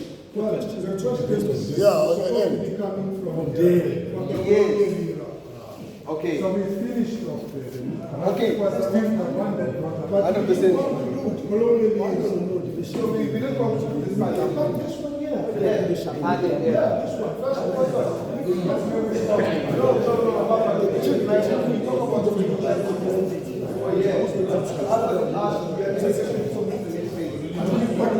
No, I never concluded, sir. My brothers, I don't want to conclude here. Any questions related to this, what was discussed, so you can continue whatever he says, you can counter offer. You've got a question against here. This was One question. And then you're going to continue. Go ahead, brother. Just to find out, because as I explained, I had missed probably an hour or so of what was presented. Does the gentleman understand how that classification was given to you?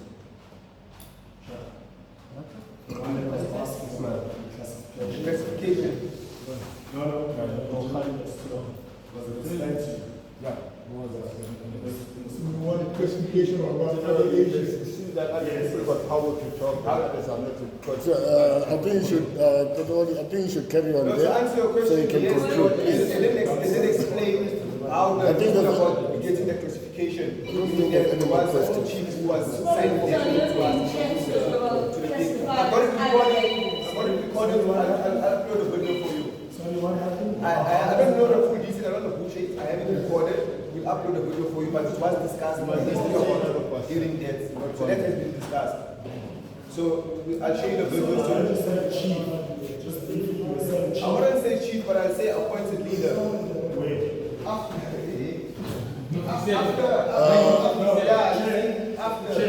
Chair, I wasn't chair. Sorry, you were here. Yeah. And I'm asking you right now can't explain when you were here. No, not that I can't remember. I'm talking about the different phases. So it was after this era, when we came to this part, we need to Chatsworth. To get to Chatsworth, we need to know who must move. And that during this era is the time when we got the classification. From whom? I had to show you the version Sorry. of that. It was a lot of No, it's just to mention. Oh, out of all the words. who was talking about? No, it's just to say. Who was giving this it? person gave the classification. I know. You was. You don't know. No, how do you tell You were here. Excuse What me. classification do you want to know? Shahid, you were here. The classification, the person was writing on the documents, giving people documents Who to come gave from this. exactly? The Bali is Bali. Who? His father's father. Not the name. Classifications were given out by the ruler of the country at that time. Yes, they call us. They gave him. They gave him the right. Yes, he's right. Not according to, this is what I was stating earlier on. Not according to the documentation that I'm reading. That was done by them, physically. I made a mistake. His father's father was the only one who would assist finding the people. But the classification would be done by the government. As you said, I wasn't sure. Yeah. I'll wait for the recording. So let's say for long. I'm putting it in there. The councillors were doing a plastic.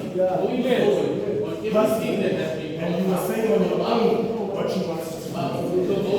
I'm going to share the information.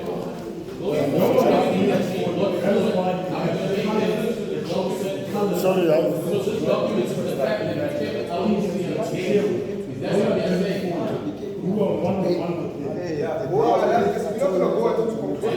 sorry, no, seems like everybody is talking at the same time.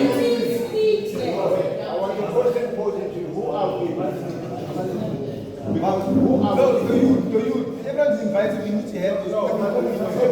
Hamid, you got a question? Yes, sir, you. I came here to come and listen to the meeting. Now there's full of disruptions and people are getting personal and all these things. So I continued the meeting through. Time is valuable. We came here to listen, We never come for a debate or thing. That time was going away. I mean, My wife needs me. My wife needs me. Don't tell me about my wife needs me. She's going closer than that. Don't tell me that about Come to fight. Came to fight. Came to fight. Don't tell me about my wife. I'm not fighting. I'm not fighting.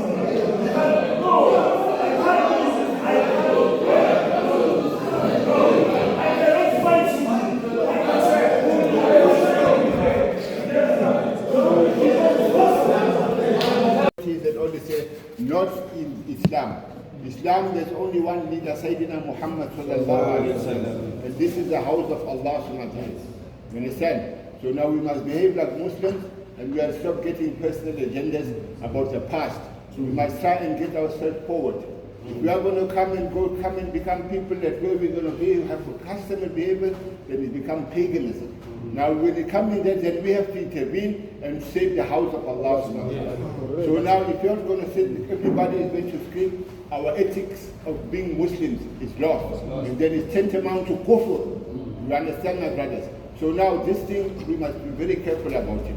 The brothers, I just want to get this leadership thing out clear. You know, in the time when Medina, Abdullah ibn Ubay was supposed to be food king. Rasulullah sallallahu alaihi wasallam migrated to Medina and then he became his rival. You understand? But with the Quran of Allah subhanahu wa ta'ala, Allah subhanahu wa ta'ala, He is the one, He chooses any leader if He wants. Inna Allah yastafi min al-malaikati rusulan wa min al-nas. You understand? So now, remember every time whenever we do, our first thing that we must remember we are Muslims and we must know the etiquette, especially this is Ramadan. Understand? Right? If anybody going to have to, maybe if you mention that my father, he was elected in 1957, I'm going to get one to say, no, I'm not getting, no. I'm not entertaining, I'm giving an example. We have to not to don't get that sensitive issue. We have to fix it. That sensitive issue, we have to fix it. So now, brothers, we are asking questions, ask questions for the relevance. When you come into research, we all make research. And then we come, there's called Jumhur. When it's called, I'm talking about Islam. When it's calling Jumhur, and then a unanimous agreement. The Bukhari Sharif, the Muslim, is all based on Dalil. Yes, sir. You see, That's what I'm saying. We don't have no more questions. After you, then we're going to go we all have Dalil. When you say something, Qama Dalil al-Azhar. We cannot take a Dalil of somebody who's not a Muslim and not a Nasara and all this kind of thing. But however, if your facts are true, you don't have to shove it down. Your opinion is your opinion, my opinion is my opinion. We have to get together, put these things together. We got a homework now. What did this man say? What did that say? And then this and this and compromise. And then so that's how our upliftment, we are upgrowing. But now we get together to destroy.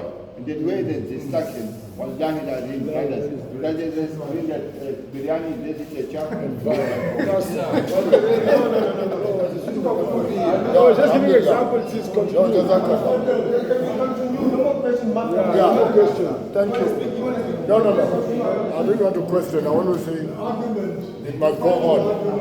On this section, on the colonial era. When slavery was abolished. Okay, sorry. When slavery was abolished,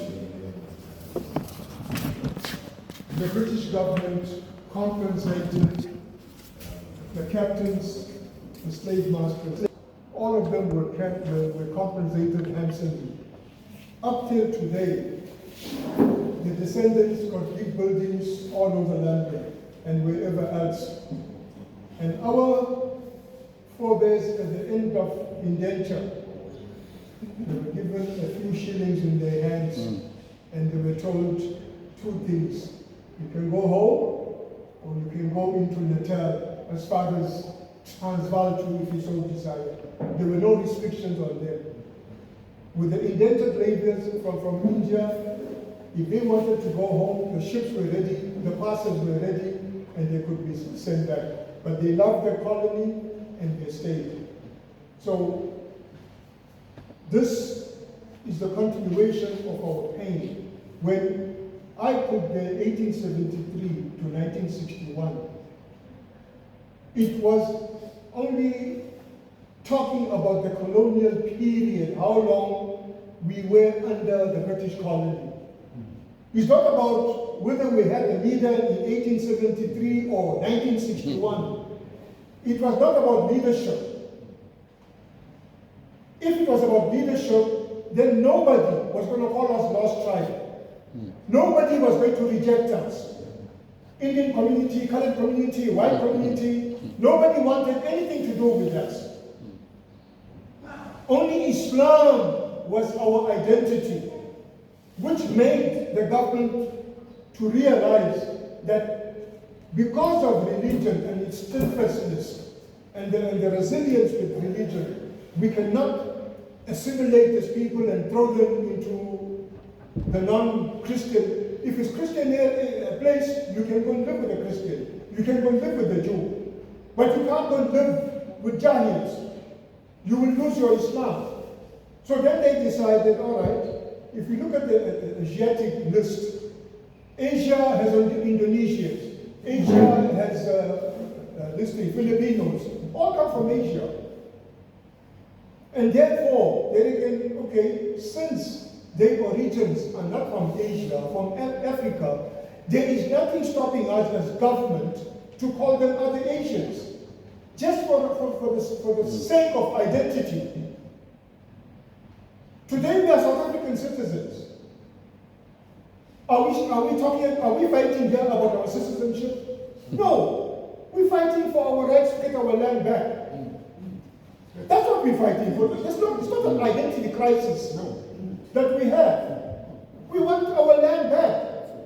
Yeah, we're only pointing out the people that were involved in stopping us from getting our land.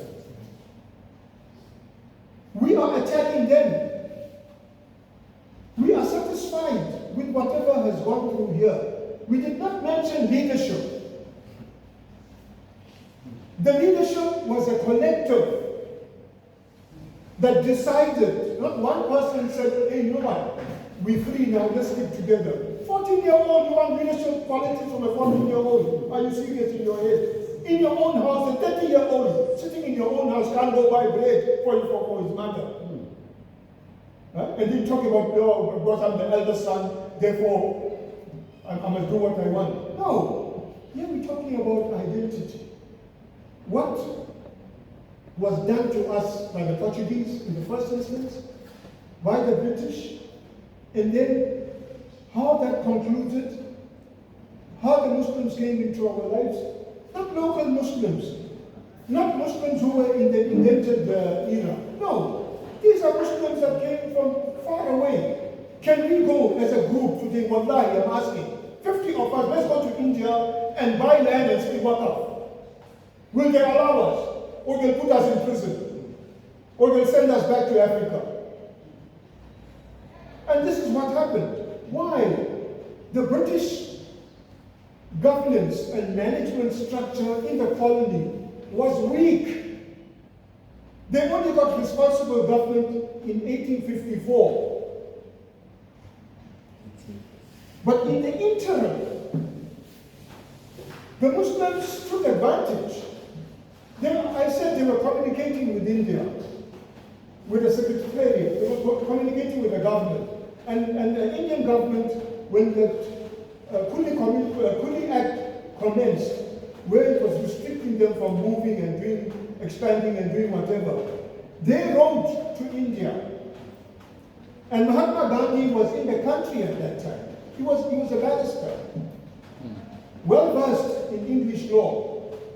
He wrote and complained to the government there, and the government threatened the British to say, guys, if you are continue messing around with our people, we're going to cut off indented labor. And as a result of that confusion in that period, then it was Dr. Kirk who said, hey, Fataha here in Mozambique and Zanzibar, you've got plenty people. We need to take them into our colonies. And that's how we landed here. But you didn't put your hand up and say, no, take me or don't take me. No, I won't go if my leader is not here from my community. You were just grabbed by gunpoint and loaded. And then we coming here and arguing about leadership in 1873. We'll be close, alas. Are we closing the whole, or that section? No, that section. Yes, yeah.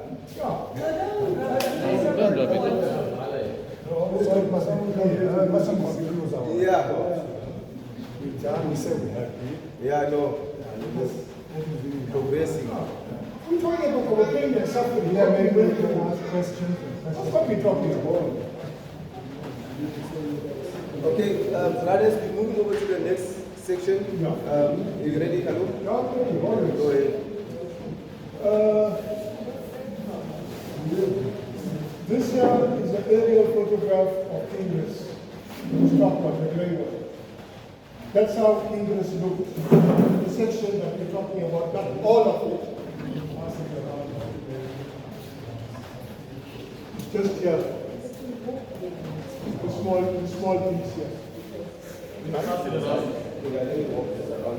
Yeah, and then we didn't have proper roads. Nothing. As explained earlier. Now when we came into Chatsworth, the stress escalated. Let me see that. The stress intensified. Because as you heard earlier, that we were supposed to go to township, Amsatuzanga Township, a well-developed place. They were going to find land in one of the valleys or mountains there. And the people of township said, no, it's not going to work. And then we were about here. If you look at the properties at the back, you can't go behind your yard to go and build because it's going down. Right? If you look on this side, this was the only available land that we had. But that will come to in the 1987 period when there was trouble, political trouble in the townships. Chatsworth, this is the first settlement that was built by the government for us when we moved as a relocation to another area of the country. Right? Unfortunately, we don't have a copy of Chatsworth, which was just houses. This road and the roads as we see it. No extensions, nothing. Kokova, Unity Street, there was nothing. Right? So, when the people came in, what was given to them from the municipality, and this was from A.A. Savage, an electrical company, you were given a defined 3-plate stove, the payment of which was included in your billing for your electricity usage for the month. In Kingsley, there was no electricity. So now, you're coming now into a place where you tap, you put the switch on, light stays on. Tap, put it off, it goes off. But now the problem is, you're leaving the light on even during the day. And not having the ability to understand that this light is not for free. End of the month, your bill goes up. You're unemployed. You just came from Kingsley. Those who are employed, not employed in the locality, you have to go out. And in the early days, transport was a big problem. The only buses that used to move was from town through township. There were no buses on our Higginson Highway. Right? Schools, as I put there in brackets, Chatsworth High the doors were opened in 1964. Protea, when it was a primary school, was in 1965. Right? So your schooling had to happen in the Bluff, Jacobs, or in Clearwood. So transport now became a problem. Some days you don't go to school. When the bus service started, 240, the whole of 240 buses used to go up and down. And that's how we managed to go to Clearwood at school. Others went to Wentworth to school. Others went to Roman Catholic schools to go to school. And what was the bus fare? 4 cents from here to town. They upped it to 5 cents. That was a problem. People started protesting. When they went to 10 cents, people started boycotting the buses. 10 cents in 1961 was big money. Today, you see 10 cents on the floor, you pass, you carry on, you leave it. So, then we had, unfortunately for us, we didn't have too many local engines that were tight and close with us, because Chatsworth was still being delivered. And all our young men were working as builders for the white company called Long Term. So they used to go, in fact, our section was built in pieces also. Now, 240, all those houses on the other side of 240 were built while the guys were here. And then there was no madrasa, there was no masjid. From 61 up to 69, life became very, very difficult. Our elders in 69, wallahi, believe it or not, through stress, from 61 to 69, about 7 families lost their houses because they couldn't afford to pay the meager rent. And what the council had said, don't worry guys, within 7 years, your house will be free. We are still donkeys. Up till now, we pay the colonial government, we pay the apartheid government, we pay the government of national unity, we pay Mandela's government, we still pay for services, and we still pay rent. with the houses that we have. As a community, as a group, what we need to do is a strategy. We need to write to government to suspend all the balances in areas that we have for the houses that are not paid for. It happened in units in Shallcross. The councillor, the lawyer, we petitioned government, this ANC also, and we got title deeds for all those people that are living in Shallcross. So why can't we do that as well? Then, in the same period, we had the identity crisis. You couldn't walk in town without some proof, some document in your pocket that when the blackjacks, these were corporation guys who used to wear black and khaki shirts, now they're wearing blue. You go to the movies in the queue, nice movie, they know movie time, they come with their vans, they stand there, and they look pass. Our elders in the portion that was wiped off, they had the same problem with us. Came to Chatsworth, we had the same problem with us. Now, you got nothing in your pocket to prove who you are. You find yourself, you see the van, where is it coming? You get up, you move from the queue, you rush into the bus rank to go home. Because if you're in town, they stop, even SAP, we're stopping you and looking for that game. You know that when they play with the tin caps, they put a piece of paper underneath. They take a tin cap, they put it in your pocket. And if they find it on you, they just they bring data in small parcels. They want to put their hand in your pocket and say, wait, hold it. You stand there, I will enter my pocket because I know what your plan is. So, until 1964, our education was either in Saltos Madrasa or Tabor in Clearwood or in Wentworth.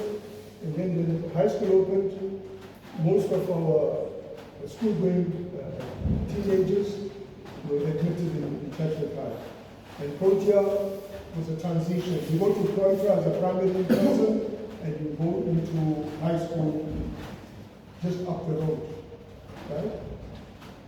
But in 1987, the local affairs committee were the ones who were responsible for all our affairs. And these local affairs committee, who they are, Nadias, Vicune, all these people you see in 201, the businesses, they were responsible for us. Operation, so because these guys are at Chatsworth and you guys are running Chatsworth, everything must be there with yours. 87, when there was trouble, they brought in these people who now invaded our land because they couldn't go home because of trouble. ANC and IFP were banging each other. Yeah, you see there, the piece of land there, well, put your shack there. And that's how it was. Then, when we applied for extra housing, Silver Glen, we said, we want Silver Glen for extra housing because we were overpopulated. We were putting backyard shacks and it wasn't working out. The families were growing, the children were getting married. Then the LAC, when the council didn't have a problem in terms of approval, they sent it to LAC. It was tricameral government at that time. Whites, coloreds, and Indians. And we fell under the Indians in the local affairs committee. And what Vic Milley said, no, it can't happen. Because the moment we provide housing for them there in Silver Glen, we also have to build a mosque for them. So based on that, it didn't happen. Yeah? So the only thing for us to develop and to grow and to prove ourselves that we also can play a big role. Understand, nobody in the apartheid era spoke about the hard work our forebears did to develop and build the city. Nobody, up till now. Even historians, that youngster is jumping up and down. He's not talking about the hard work was done by our elders. Right? So, When that fell, the only option for this community was to upskill our sports activity. We excelled in sport, in school, university, and in the community.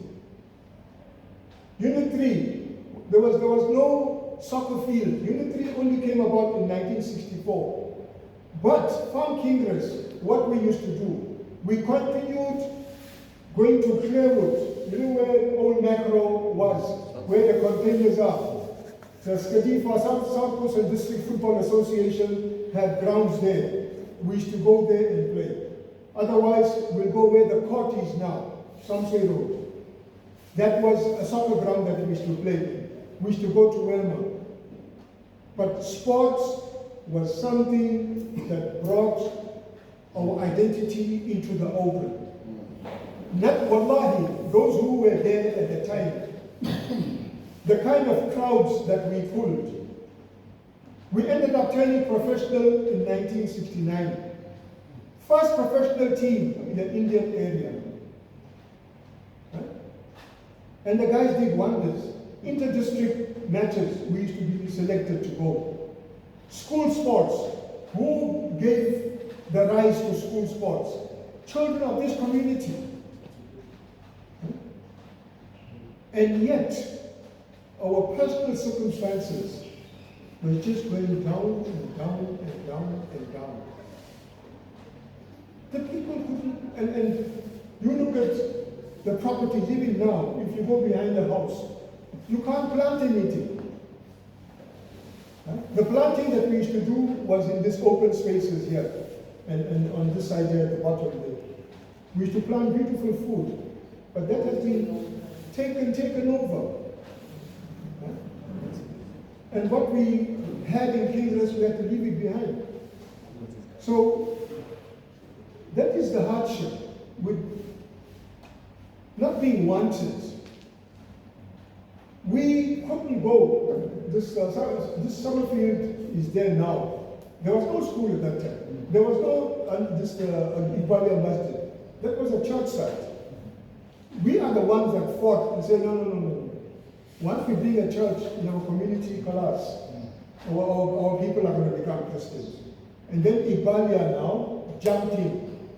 All of them used to come here to make salah in our Shafi mosque. Then they decided, no, we need a Hanafi mosque, so we'll make a plan. Then they formed the Bayview Islamic Society. And that's how they became powerful. And all Muslims, like Muhammad's father, Manna, and all the other Muslims that are here. That's how they became powerful. And they were getting funds. We had our 1968 Tin Mosque here. He spoke about Hafiz Abu Bakr, who was going to do his finals. He came with Ghazi Khan, Ramadan man, 27 night, and he asked the community to make dua for him when he's writing his final exam. Right? And the same person today is kicking us to the curb. Right? Same person is adopted and taken work from his, not even relatives, from his people coming from the subcontinent. They rushed, changed it to Jummah Masjid Trust. And then whilst they did that, they reckoned, we're taking over the land, we're taking over the masjid, taking over the cemetery, taking over Bayview, it's ours. We had meetings with them with regards to the same land issue. What was their answer? They said, no, Allah accepts the tribal concept in the Quran, the tribe of Jacob, the 12 tribes of Jacob, they existed. So we also are following those rules. And whatever our forefathers told us to do, we're going to do that. We can't allow you all to come in, nor can we give you a copy of the Constitution. And you all can't afford lovely houses in the bluff. So why you want this thing? Just stay as you are wherever you are. And in their application to Land Affairs for restitution, They motivated themselves with us, using us as a useless bunch of people that can't afford lovely houses, and they can't see the municipality allowing for low-cost housing to happen in the area. You see? So, because of the shortage of space, as you know, we have 2 bedrooms, one lounge dining combined, and you got the toilet and the kitchen. So with the growth of the population, the children that were married had to leave. In other cases, parents left the houses for the children, and they moved away. Madden Hill is a good example where most of our community members can be found with. Those who could afford, they developed and became good, they went out, out of Durban, went to Cape Town, went to Johannesburg. And we only meet if somebody passes on, we only meet if there's Eid, there's Ziyara, we only meet if there's Khatam al-Quran, or when there's a marriage. So still, Juma Masjid is on our case. We wrote up, wallahi, last year or a year before, to the South African Human Rights Commission. And we put down our case. They acknowledged our letter. And they investigated that when, in 1999, Juma Masjid bought, there was no consultation with the community in Kingsland. They just took advantage of the war period. The war was in October, and they did it in March around their purchase and registration. And how that happens. The clerk sitting in the front on the counter had so much power that he could organize a deal, fix a deal with you standing on the other side. There was no need for him to give it to committee. There was no need for him to give it to a senior person to have a look at it, look at historical background, do research on it, and then just promise a letter to this person will come back and give you the answer. It's done now. Signed, stamped, taken to Johannesburg, registered. And why? They knew that if we don't get this land, wallahi, because that is the first piece of land outside Durban that they secured. Grace Street Boss property, they bought from some Munsami Cabinet. They paid him some dollars, they took the land. Other pieces of land that was there, they purchased and they extended the masjid. But the money is not something like they had, that we got money. No, they had to wait for the merchants to go make money, come back, pour it in, and then the masjid is extended. But in the meanwhile, we were bluffed, and we were saying, Haji Muhammad, alhamdulillah, mashallah, we bought the land for us, and we okay. And even 1961, when the removal started, it's only 2 days before the removal, white men came from Progressive Party, who became Democratic Party, who are now Democratic Alliance.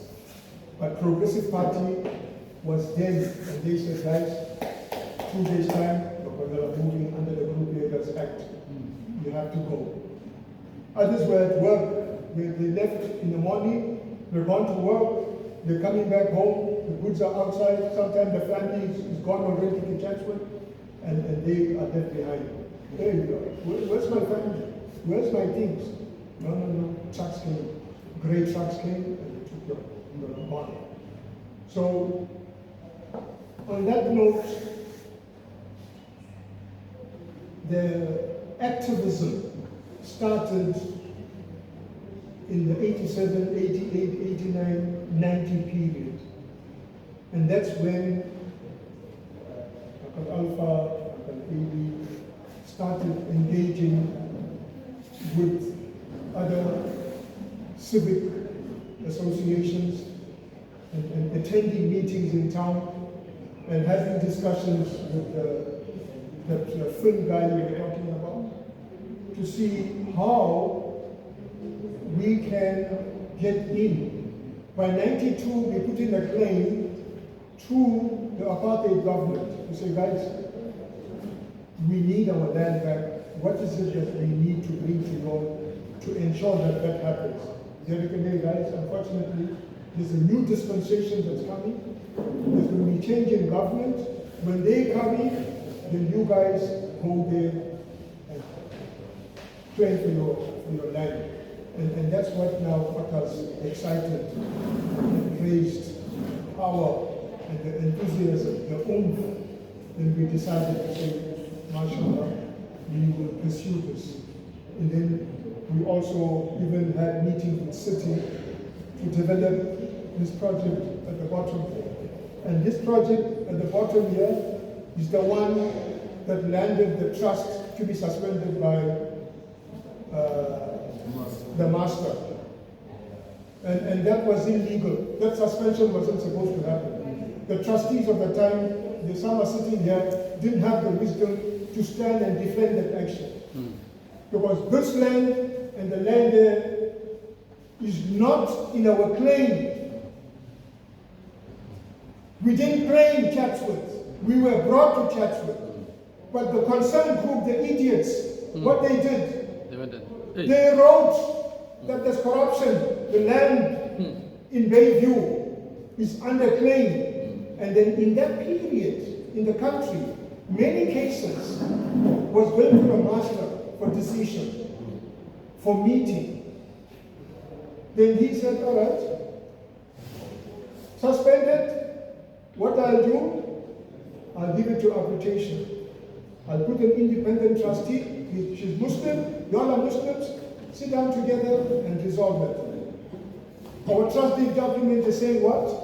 Guys, the fact that don't get involved in unnecessary litigation where you're going to waste trust money. Here's the deal. What it says, what you need to do, sit together as people of the same community, resolve your issues, find common ground, and work together. When the civic was working, we didn't have problems of this nature. We didn't have this confrontation that we are having now. You call a meeting, the masjid is packed. When you finish the meeting, the people are saying, Bismillah, carry on. You're on the right track. We're behind you. Now we get our legal entity for the first time from 1873. In 2003, we got legal rights. Somebody saying, what is other Asiatic? Who put that other Asiatic inside the game? Huh? When we go somewhere, how do when you talk to somebody, when they ask you, who are you, where you are from, do you say other Asiatic? You give your name.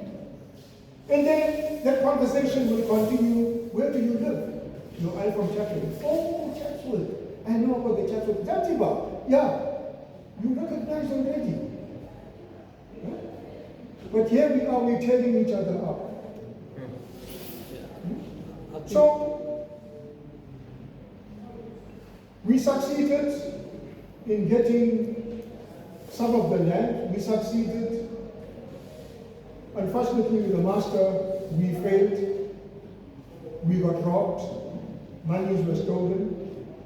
Now, for me, what is painful for me, the people that caused the problem, we're not going after them. Fauzia was reading their emails, and she charged that reading to our account.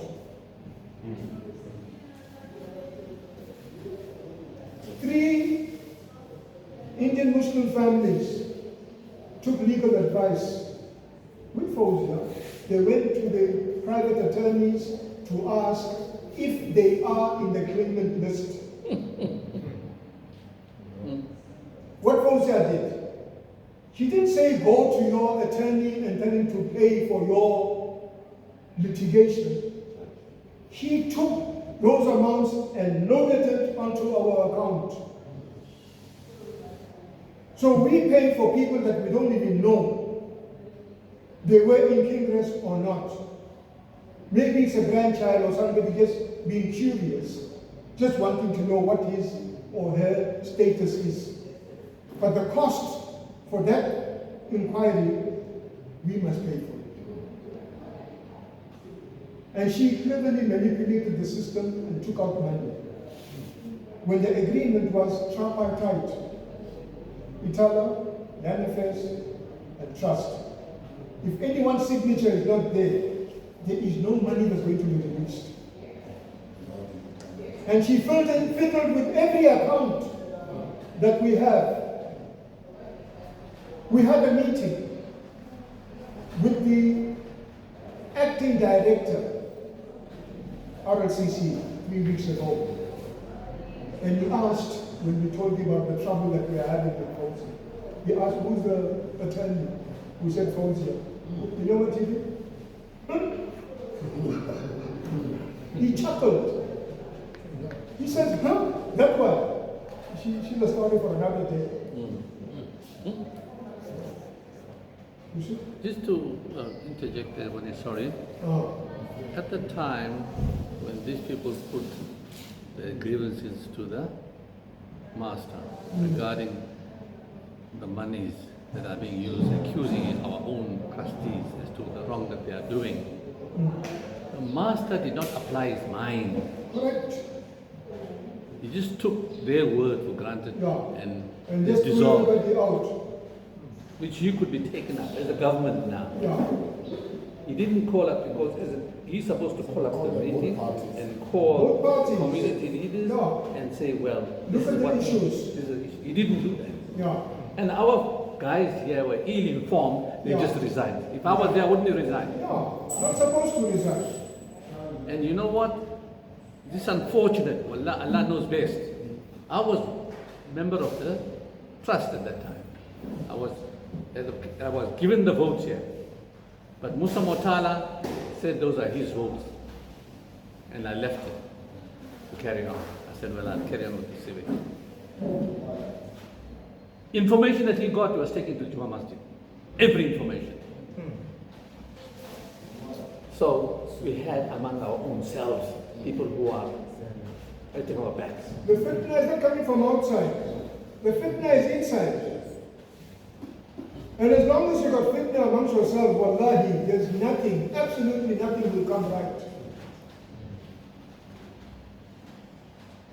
This is a pain. Because up till now, these characters are still behind us. But what they've done now, they've engaged an attorney to pursue the fitna that they did in the beginning. You're prepared to take out money of your children and your family. You're killing your own brother. How dirty is that? Why? They want the interim trustees, as they manage to collapse the trustees, they want the interim trustees to fail. And you know what? The chairperson of the ZDT was Amin Babubakar. He was never born in King's Rest. He had nothing to do with King's Rest. But yet he was leading his community. Because of the fitna. When I can remember at that time when there was a fitna among ourselves because the founder of King's Rest was supposed to be among our elders, to be given that authority, whatever, to be the founder of King's Rest. We had that at the Land Commission being told to us. Wali will bear with me that this thing was taken to Marion Hill, where they had the meeting, wherever. To say, no, let's make AB's mother the founder.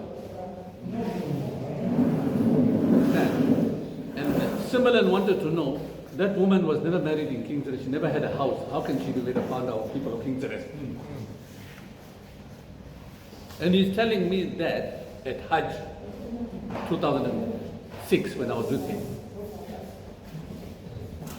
Then, when I got this information, Wali then washed his hands off. He saw the fitna on these people. He said, I don't want to be in the trust anymore. Wali came out of the trust. You are listening? Guys, you must know this. That's how him and I fell out of it. Because they knew to say, we are going to push this thing forward to make it pass. As I said, we never ever had argument. We used to write down or whatever and give it to Wali to do the necessary negotiation. So our own people let us down. Tamim Abubakar Khan, chairperson, comes to me. He comes in this meeting here and he sits and he's talking about what's to take place and so forth. Then I want to correct him. He says to me, hey, I'm the chair of the meeting. Who are you? Sit down. He didn't know who I was. Obviously, he's not from King's Rest. In the podium, people are foolish. He tells me that. I left him.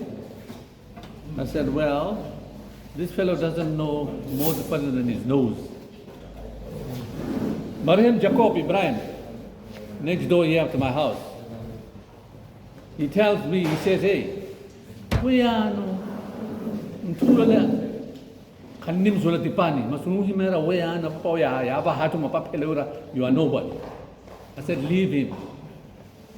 He will realize it later because I'm no person to interject to you when you're saying something. I leave you to talk because, 1971, I was enlisted in the police department. 1971.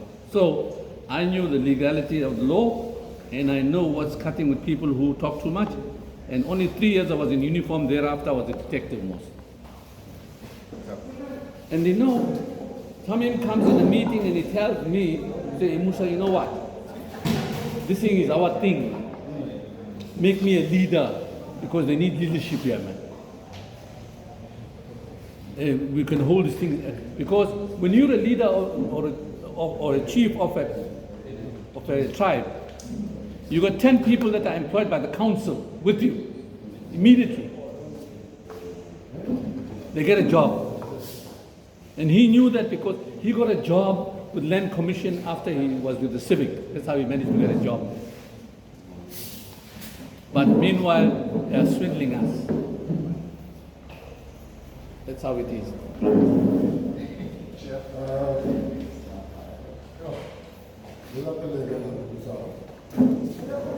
We talked about these kind of things. From my point of view, and I would tell you, every set of people who are in here, Baga Trans, Baga Trans. Yes.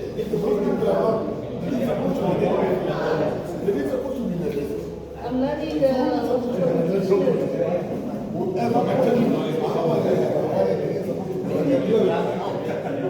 and then the same people who are making Mapua, a person who got to senior, the owners are not making so much of noise than the others.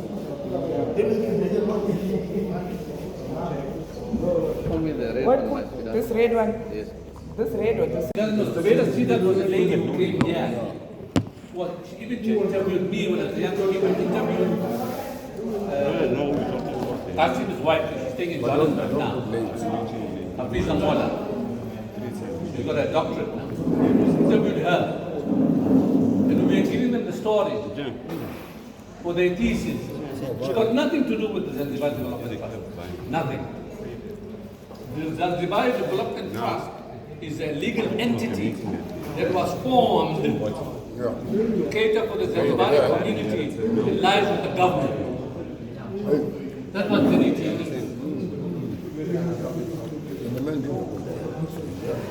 People talk in terms of who's the leader, whatever. That has nothing to do with this.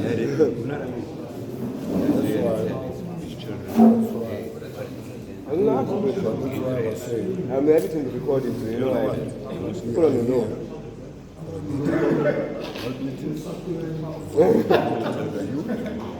I'm in trouble, boy. I'm going to fire them now. Watch. Not even somebody. I announced it. And when you're actually between these. That's me, the father. Let me lock down itself. I'm taking the other not picking me up until hey, I'm not tuning. What if I think yeah.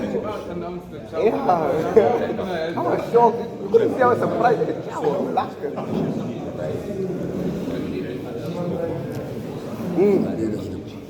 Since they announced the job before the time. All the but you never people here. Yeah, but it's more chaos. Very few put them in. Yeah. Jay. And I just know that picking up from what I'm right. And another thing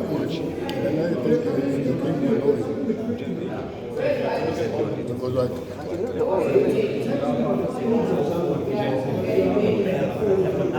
yeah. What's such funny is he acknowledged the fact that he put an hour. So you need to that's the only thing. Because when you are here in the beginning, when I have some points, then you know what the issue is about. But I think it started wrong. I wasn't supposed to ask if we come to that push, where did the come to that push.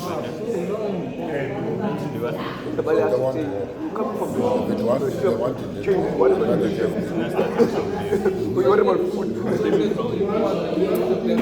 What difference are you going to make? Okay, yeah. Maybe you want to change them, but not to for something. It's not what you yeah, they're keeping in the time.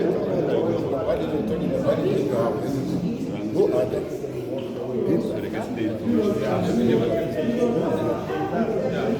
can't tell me nothing. You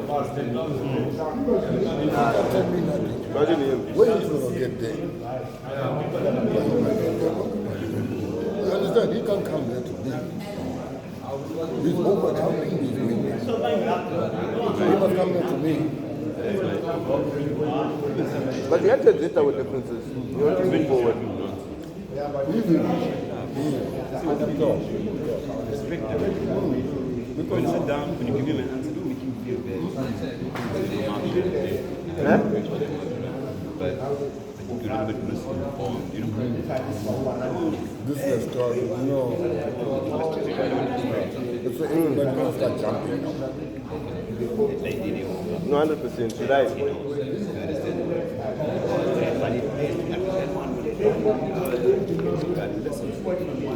You don't have to.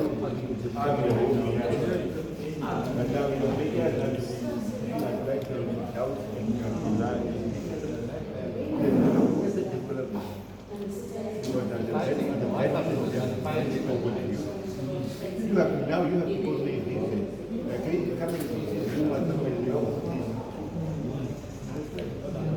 once we have Ikram,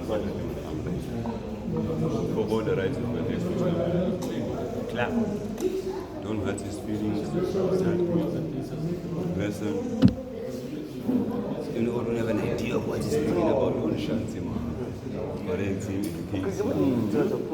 What can you do? You never get him away. Still lead to the same problem.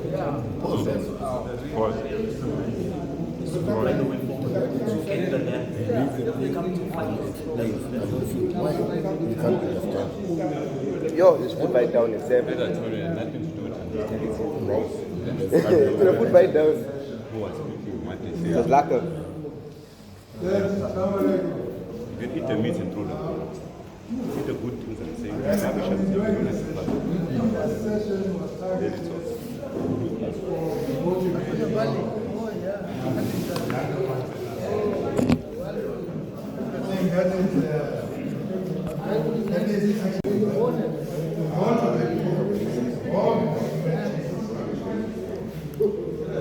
We are seeing all this one going forward. So it's obvious that younger people, what support are we giving? That would be my question. You as an individual, what support are you giving for this thing? I need to phone my pro. Which wasn't cool. No, I'm going I will even sale tomorrow, so she must cook. I'm just thinking about. These are the points. Got the land in 2003. I'm thinking. Maybe we decide as we are. I just wanted to know where we stand now in terms of the dignity and movement forward. Where's our way forward?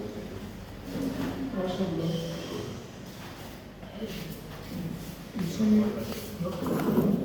first we go to somebody wants to respond? Yeah. No, what I was going to say is that initially the meeting was trying to motivate and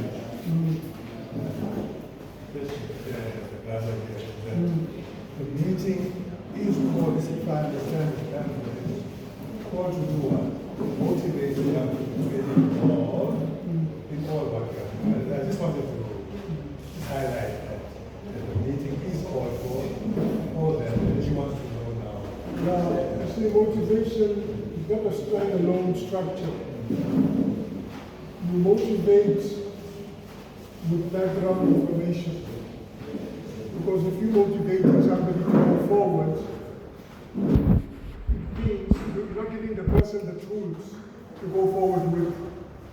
You tell a person, yeah, I want you to go and clean my grass and plant leaves there in the garden. You're not supplying with a slasher, no hoe, no seed, nothing. So he doesn't remain motivated. You look at you as a stupid, you think, what's your problem? No, I'm going to do all this.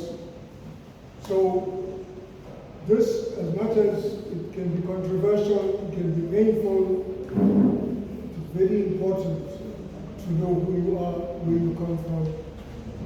And with that knowledge base, you can decide, do I need to be in this thing, or can I move on in the world alone? Allah subhanahu wa ta'ala, when He created the other, He decided then that this person, hey, I've done everything in the world, I put everything in the world for his benefit, but I can't see him managing on his own. He's going to go crazy. So I have to create somebody that's going to help him, that's going to assist him. Now, on that creation, think about it. If Allah subhanahu wa ta'ala had to take a different set of soil and create a partner for him, were we going to be sitting here today? Allah said, from you, I will take out a bone and create your partner. So she will have your emotions, your blood, your structure, your thinking, your future, your argument, everything. And then I will release you into the world. So similarly, as much as we want to motivate you, I'm sure growing up, just growing up, one day, maybe in class, if you're sitting in class, when people are talking about their race, their nationality, the country they come from, they readily and easily and willingly talk about it. But now if you're coming from a slave background, you're going to be very strong as a person to be happy to talk about your slave background. What? All these years I'm sitting with you, you come from a slave background. Your wife will say, hey Baba, you see, we are done. I can't live with a slave or a slave descendant. So what that is telling you, don't fear your background. What Nabi Musa was told by Allah subhanahu wa ta'ala, can bring your people out of slavery. Did he have a committee? Did he have an army? He said, you alone. Go and fetch your people. Did he succeed to bring his people out? Yes, he did. He didn't complain, hey, no, why are you giving me this hard work and what. No, he did the job. So similarly, we are respecting our ancestors. They didn't want to come here. They didn't go in the queue when people were being loaded in the boat to say, no, take me to. No, they were captured. That's a job opportunity, eh? And when they were brought here, it wasn't rosy to be taken, even if you are divided by government. Doesn't mean government is giving you a rosy job. Government wants you to start from scratch to build a road, from scratch to put a building, from scratch to build a harbor. So imagine the hard labor that's involved in that thing. But because there were a group of people that didn't complain, that's why they wanted more of them rather than going somewhere else to fetch people. Those cane cutters didn't have the power to do the work our forebears did. The next question, my final question. Okay, the next question was related to the interim trust in terms of the guys' progress and like how far they are and when we have a full blown trust. Community meeting. Yeah. I don't know My name is Khalid. I'm currently in the interim trust, all of you don't know. So basically, I think as Uncle Walibai did mention verification list, which is ongoing. So which means that we have a verification list that was originally submitted in 2003, but as a result of that, there are certain terms and conditions in which we are currently adhering to complete it and then submit it with the master. So we have also given the master feedback as to how far we are, because remember also it becomes very difficult to try and verify someone that refuses to be verified. So if I call you for a verification, you go in a group and you do your own verification there, and then remember that verification cannot be regarded as a verification that we require. That's why it's important that if any information is given, if it's pertaining to the trust, it's directed to the trust. Or if a question is asked about the trust, it's asked to a trustee, directed to say, listen, this is the Zanzibari Trust, what's happening here? So currently there's a few issues that I can bring you guys up to speed with quickly. Lot 7 and 8, which is the masjid and the cemetery. So as you all did here in regards to how we've been dispossessed and how things have been forced upon us, so then the interim has taken it upon ourselves to basically write to Juma Masjid. So we sent them an email about 2 to 3 weeks ago, basically requesting. So as per that memorandum of agreement, you see that second word, the memorandum of agreement, that is the most important document in relation to the Zanzibari Development Trust, because the Zanzibari Development Trust, or the trust itself, was formed as a result of that agreement that was entered into with the RLCC, Itala Banks, and the Zanzibari community. So currently what we're trying to do, we're trying to enforce our UCFAC rights. So basically, UCFAC means a right that I may have that I can enforce on the property of another. So say for example, somebody owns a house, I can go and live in that house and profit from that house, put a shop, rent that house out. So currently, in its legal form, that is the right that the Zanzibari community holds, which is a UCFAC right. But also in addition to that right, the RLCC needs to negotiate with the Juma Masjid Trust to complete the transfer.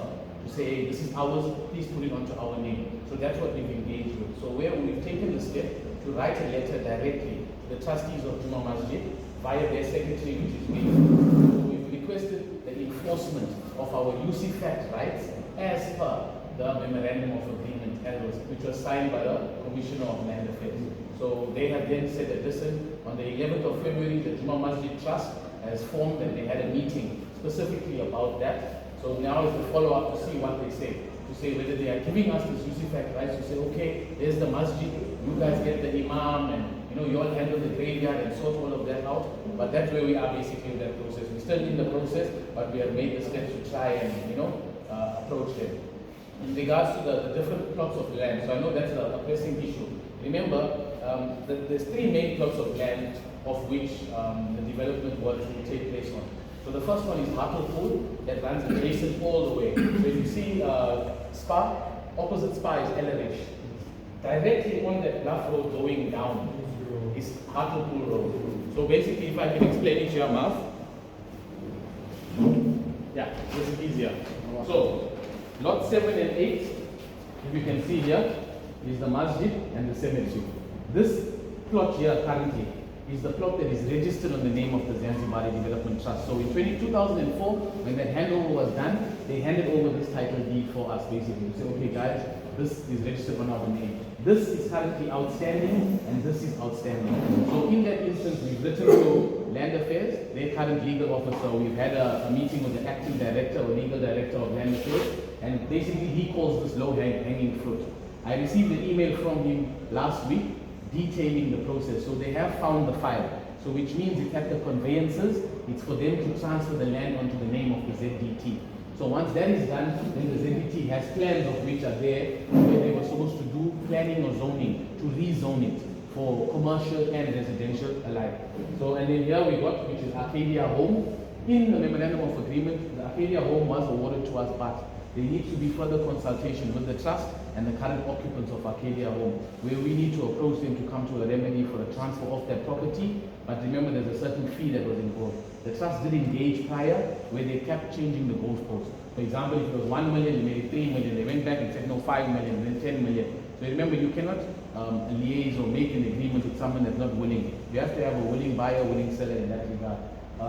But that's why we need to then, or we are currently approaching the Land Affairs with RLCC to enforce the memorandum of agreement, because that is it. So they can assist us to get that property back, and the other property is basically the school. So in question, you know, they talk about in the Constitution, Annexure A, Annexure B, Annexure A, Annexure B. Annexure A is the beneficiary list. So whichever way you look at it, Annexure B is all the properties. So remember, we're in the process. When all of this was done, all the planning was done, the trust spent about 570,000 looking to say, hey, the land, we can't build there, the soil is soft. There was many issues that came up as a result. When that process was ready to go forward, that's when in 2015, this complaint or concern group continued to intensify their actions to do what? To get this trust broken up. Because if we don't have our trust, remember, if there's no ZDT, and if we, as per the memorandum of the agreement, the ZDT was established to take care of this property for the Zanzibari community. So if you break the ZDT, there's no mosque. If you break the ZDT, there's no cemetery. And then if you look at it, or you try to research currently who's in the cemetery, who's in the mosque, the very same people we're told to not speak about. Why?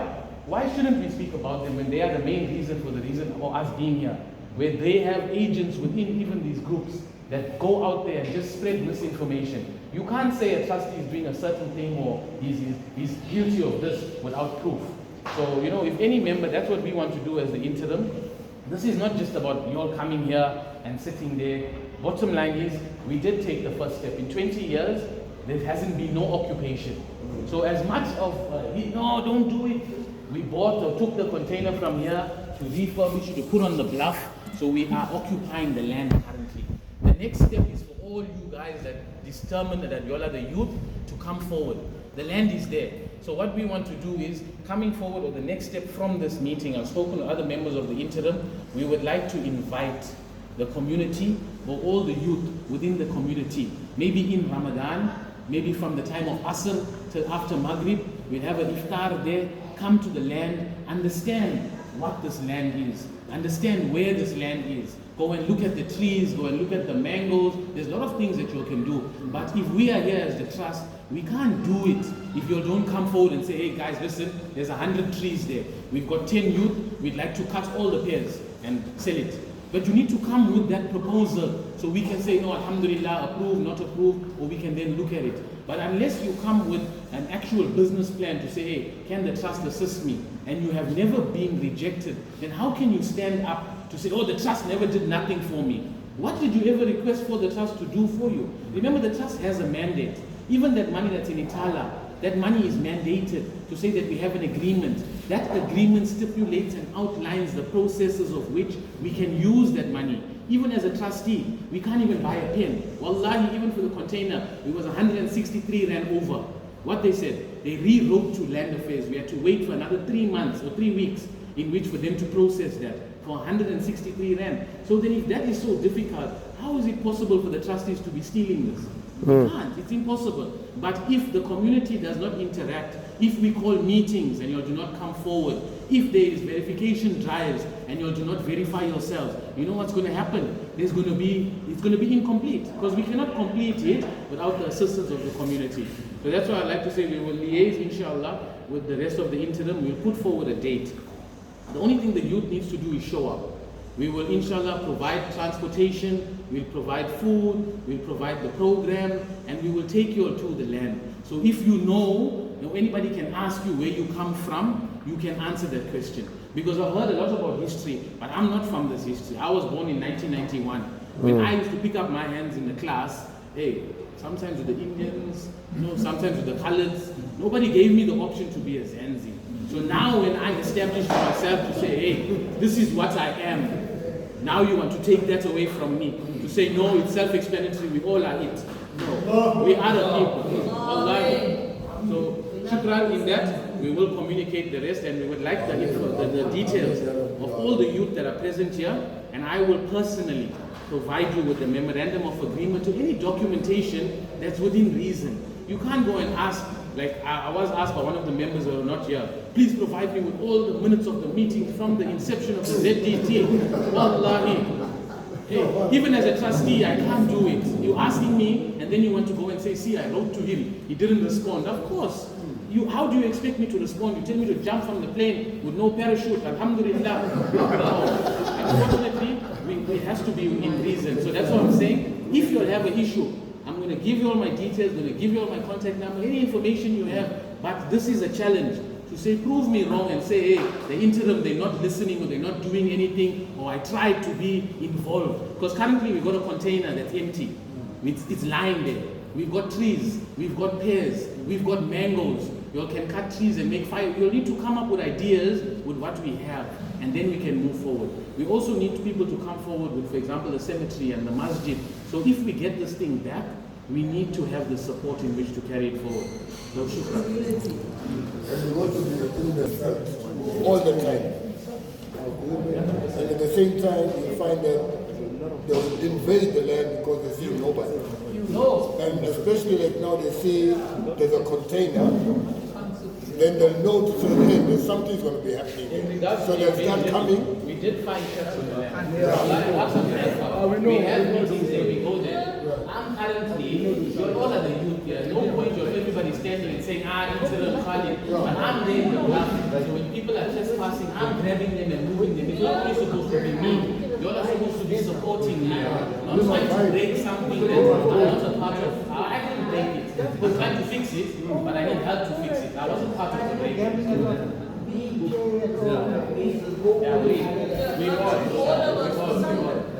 In short, I think we must make, I think we're going to make time, or can be even like weekend. By other people to say who we are, who was on the land, and how we came about this claim. There is a document.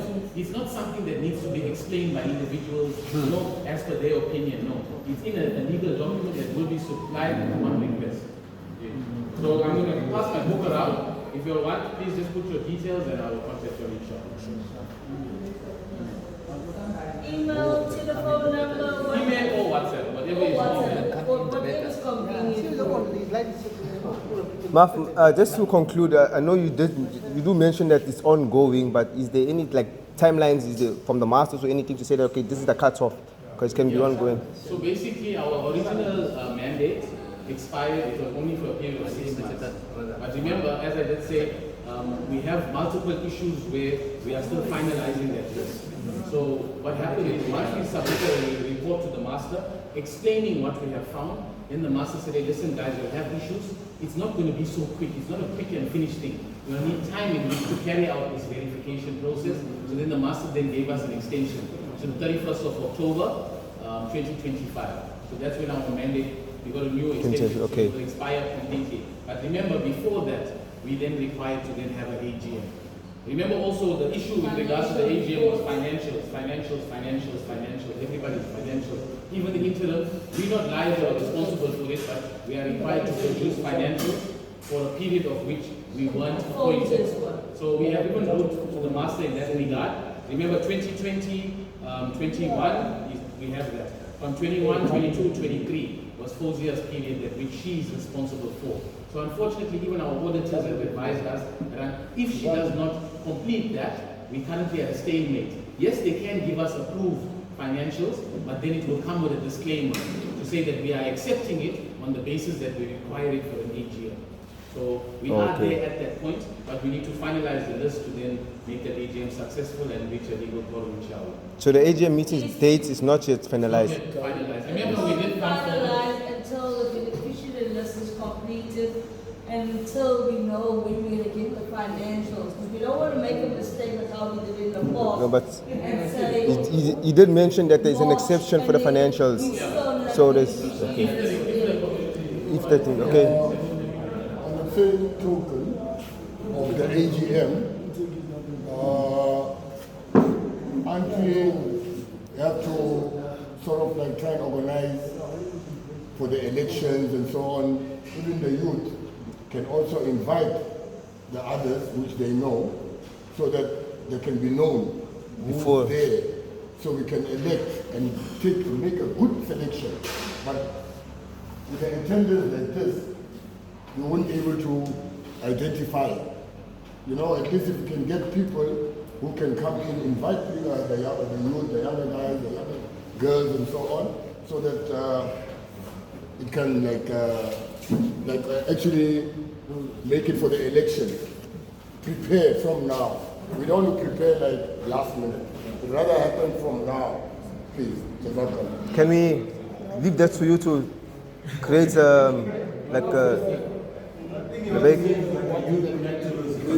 okay, then who's going to take that responsibility? Because I understand. Okay, we'll discuss it, right? Yeah, we can start having that mashura around it. Oh, I'm with you. Right. No, that's in the board. I'm electing the board. How many people do you need to get back the quorum? Yeah, so basically, I think that's what was last year, 60%. Say like if it's 200, 60%. So 140 minimum. 50% meaning for each family, one person. Yeah. That's the main important thing. Because mustn't be a family, 3 people. They have no problem. That's one thing I always put out in the open. It needs to be one person from the beginning. That's the head of house. Give him. There's 4 people to give. Yeah, no, not your time. No, I didn't put the name. Yeah, no. Okay. No, he was writing from the list, yeah. We're still busy. You cannot enter into the list. But he is a member of the committee. When they're ready to put their name, they must come forward in the office and put their name. Then they become. If we can go into this election with maybe 150 people, you know, because only 150 people came with the information. The people who never come with the information will be sorted out when they come with their information, the kind of thing. They're not going to hold us back. But what you're saying also is ongoing, but our mandate, we need to get the election. Because it's a problem really as an interim board. We have these challenges. You know, so the quicker we fix things, the quicker we get the support, the quicker we are ready to go into, we need to be ready to go into elections. We've been going into elections not ready. Not knowing anything. Coming, you don't even know who to elect. You elect and then you realize, hey, from 2003, 2004, people have been coming into these meetings criticizing every move of the trustees because you elected them. Now you elected wrong people, then you realize later you elected wrong people. So proper planning is to go into this election with information. This is why we say this was an information sharing session. Inshallah, if we can have another one in Ramadan. So what happened? People are coming in with information, not coming in and don't know. You don't know what's happening. You must be able to question them. Even the people that you are electing. So what they're saying, we need to do it right this time. Because we've been failing from 2003 up to now. Nothing is moving. As an interim, we'll try our best to get things going. But what about after our term, after the interim term? Because that is the journey. The journey will start after a full board of trustees is elected. Here we are firefighting. We are fighting a mess that you all caused. Enough. The community causes mess that we are trying to fix. This is why we want more hands to help us fix it and take it forward. So as young people and open-minded people, that is a scenario when it comes to the ZBT. Yes, we have to get it right. We have to tell ourselves, let us do it right. Not to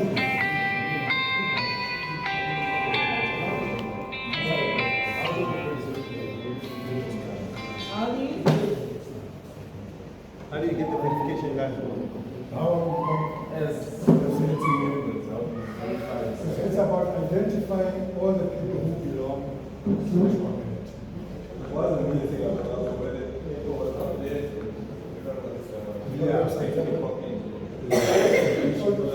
See, when we know everybody, we don't know who our members are. You all might not know, but I think the elders, at that time when we had a list of names of people. Then also there was criteria as to this is my information. For what you are asking, there is information available.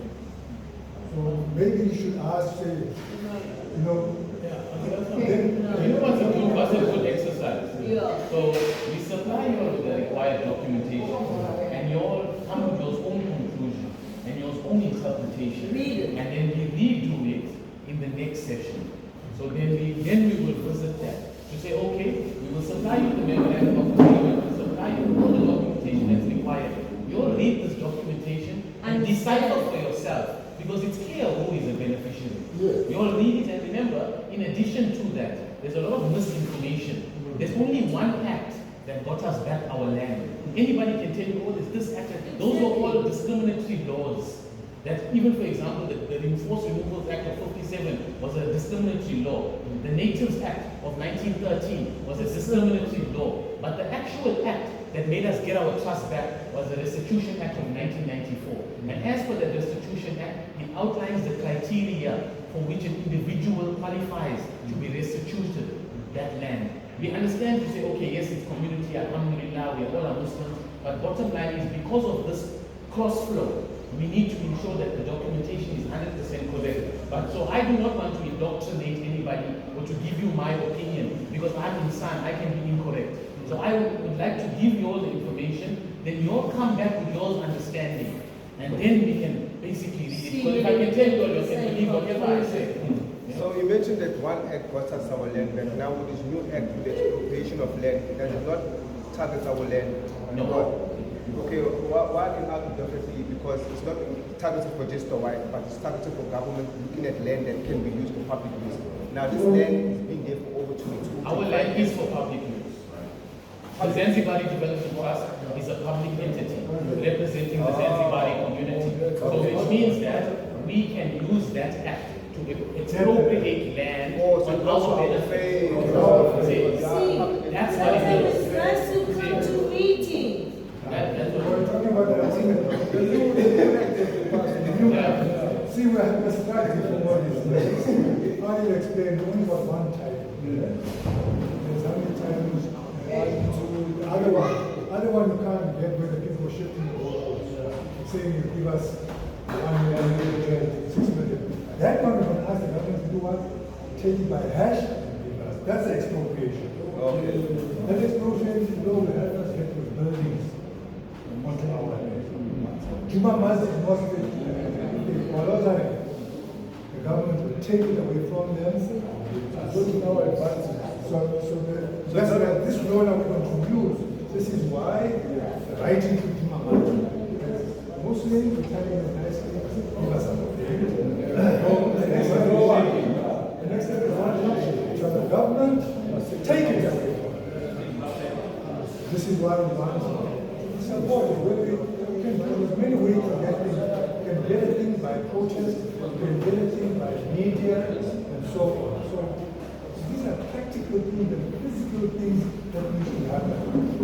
We need to, even the expropriation won't work if you just keep quiet. No law will happen. You have to apply, you have to enforce, you have to talk to people, and give us a details. So if it means now you can go into the final margin, we're doing by the officers to see what we want to do. You get media, you get everything. What will happen? It's even Ramadan month now. It's the right time to take on the fight.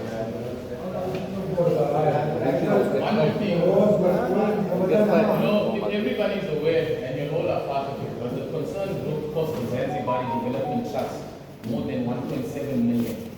1.7 million. And currently the interim fought off, or we dealt with Fozia. They ignored Fozia. Fozia requested from us 380,000, where she sent a legal summons. We've responded to that summons in the court, and Fozia has been silent. Even the auditor requested, I phoned him to say, okay, please clarify. He cut the call, he's never phoned me back. So that is in excess of how much? 400,000 rand already. The interim, not that we've wasted and squandered, that we have done what? We've saved the trust. Our job is not to go and spend money. Our job is to try and recover and recoup and to try and stop the bleeding. But if you keep on having somebody on the boat that's punching holes, we're going to sink. That's what's happening. They just keep going still the whole time. Well, especially this group that we part group. What is that? That youth. Who's that? You and God the youth here. That it is. I don't know what group. No, I mean no. Shahid. What? Shahid knows the groups. What group? What group? The youth group. No, there's no youth group. Who is the beneficiary? I don't know about the beneficiary group, but I heard of it. There's a group, some beneficiary group. Hello, can you go to the group? No, you will.